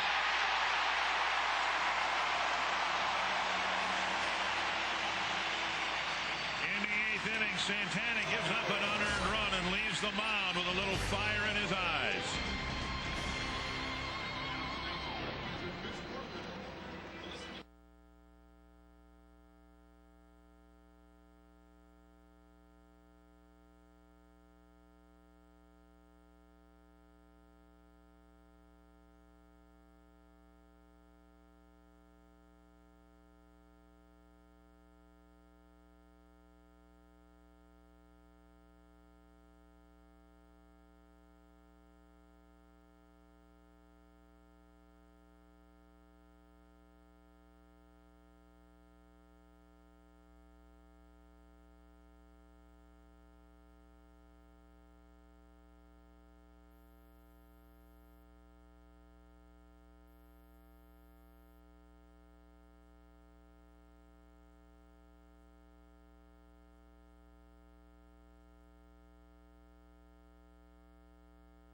One earned run, one unearned run, and looks like Santana's night is done. Yeah, 102 pitches for Johan, one walk, 6 strikeouts in the ball game, and that 6th strikeout, the biggest in that ball game, getting Ramirez for the 2nd time. So he'll check in with 115 strikeouts on top of the leaderboard in Major League Baseball. 1 strike to Jason Kubel.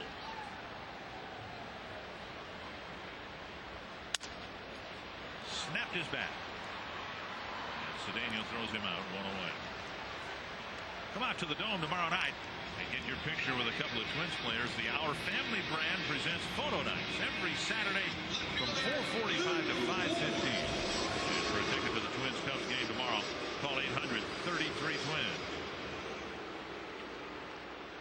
Mentioned the Twins and Cubs faced each other the first 5 years of interleague play, and not since 2001. So if this means that next year we go to Wrigley Field, I think that'll be fine with both of us. That'll be great. I love that place. Ford loops it to right. Jones comes in. Out number 2. I love that place because of so much history there. Not only the fans, the way that they support their Cubs, but just it's another ballpark like Yankee Stadium or Fenway Park. Some of the greatest that ever played the game played on that field. And one of the greatest who ever broadcast the games. Harry Carey was there the first time we were there, still broadcasting games.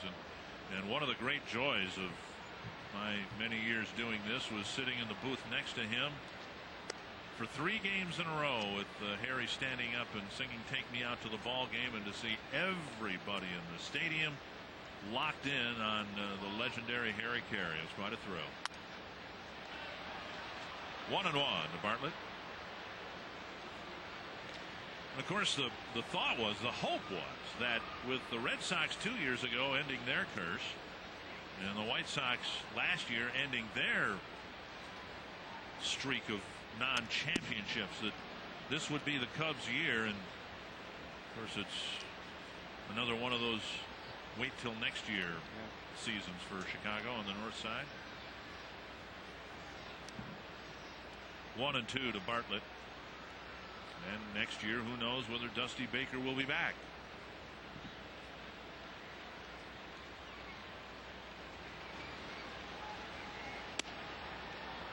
Two and two.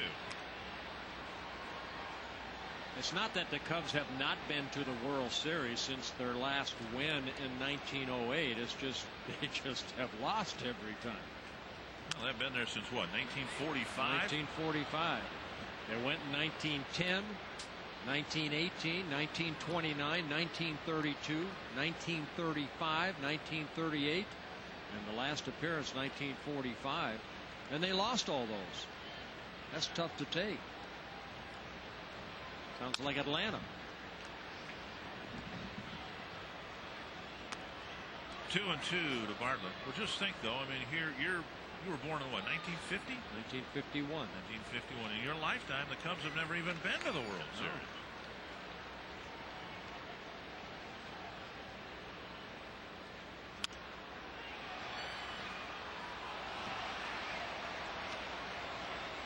Two and two.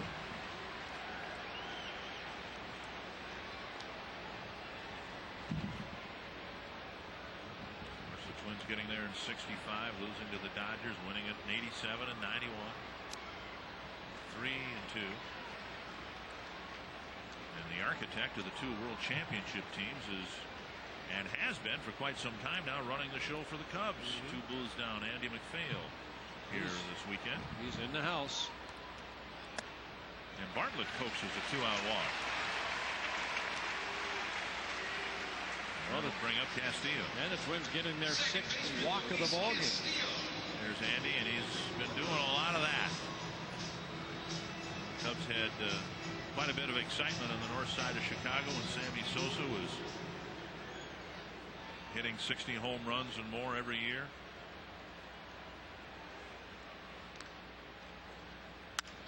Castillo with a ground ball. Cedeno to Perez. The inning ends. We go to the 9th inning. Looks like Jesse Crane's going to get a chance to finish off game 1 of this series.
Jeep game reset and a good start to this homestand for the Twins. Well, Johan looking for his 8th win. 8 very good innings. 2 runs allowed, only 1 earned run with 1 walk and 6 strikeouts.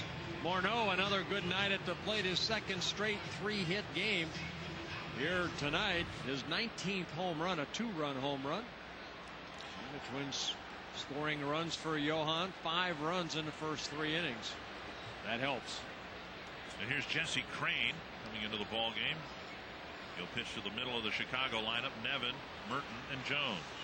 Jesse coming in for the 31st time out of the bullpen. We talked about Santana looking for his 8th win. He needs to win tonight to reclaim the leadership in wins on the team, because Francisco Liriano has now tied him which is remarkable given the fact that Liriano was sitting in the bullpen up until less than a month ago. 7-1, and he's made his 7th start yesterday. Had 1 win out of the bullpen, 6-1 as a starter. 1-1 to Nevin. And that's exactly what you want on your ball club, that little competitiveness, to who's going to do better. Now they're lined up back to back in the Twins rotation now, and chances are that will change because the next time they come through the rotation, they'll be pitching or would be pitching against the Dodgers, and Ron Gardenhire's talked about splitting them up just for that series to not have ground ball toward the hole, backhanded by Bartlett. Nevin's thrown out, and to not have 2 left-handers back to back who both throw fastball, slider, changeup. Yeah, you'd like to separate those two, but maybe with Booth Bonser, or maybe the Twins would make a change. Scott Baker's been pitching well, and we'll see how that plays out later in the homestand. Here's Merton.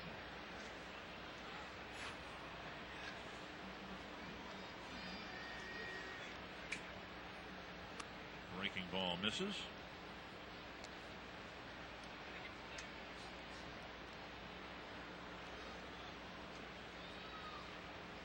Merton with a single in 3 trips, couple of ground balls to short. That's down the right field line, and it's going to twist foul.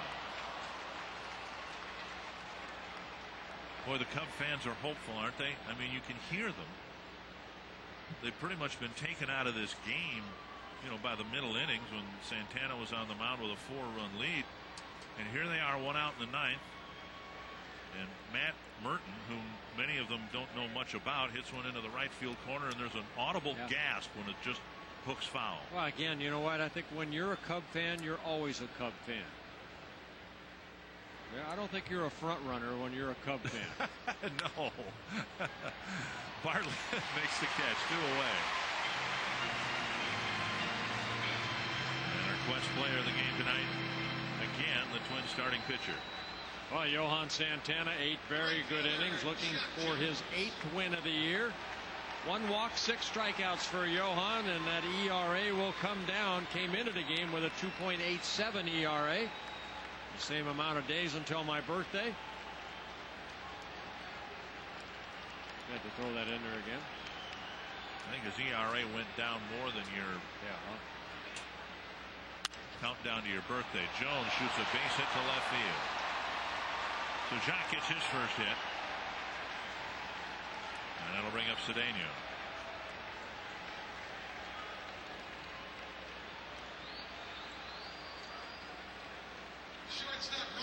Crane looks over at Jones. So you couldn't let me have a 1-2-3 inning, huh? Here's Cedeno. Robbed of a hit his last time up by Bartlett. Made a diving catch to his left. This should do it. And the Twins are 2 games above the 500 mark. Justin Morneau with 3 early runs batted in. Another home run. He continues his torrid hitting. And the Twins continue their winning ways. While the Twins beating the Cubs here this evening. And Johan Santana does pick up his 8th win of the year. Couple big hits tonight for Morneau. Michael Kadire, Luis Castillo, all with a couple RBIs in key situations. Final score 7-2 Twins. We're not done yet. We'll have continued coverage. So let's go to Marty Gellner and FSN Live. All right, Dick and Bert, thank you very much. The Twins kick off this series against the Cubs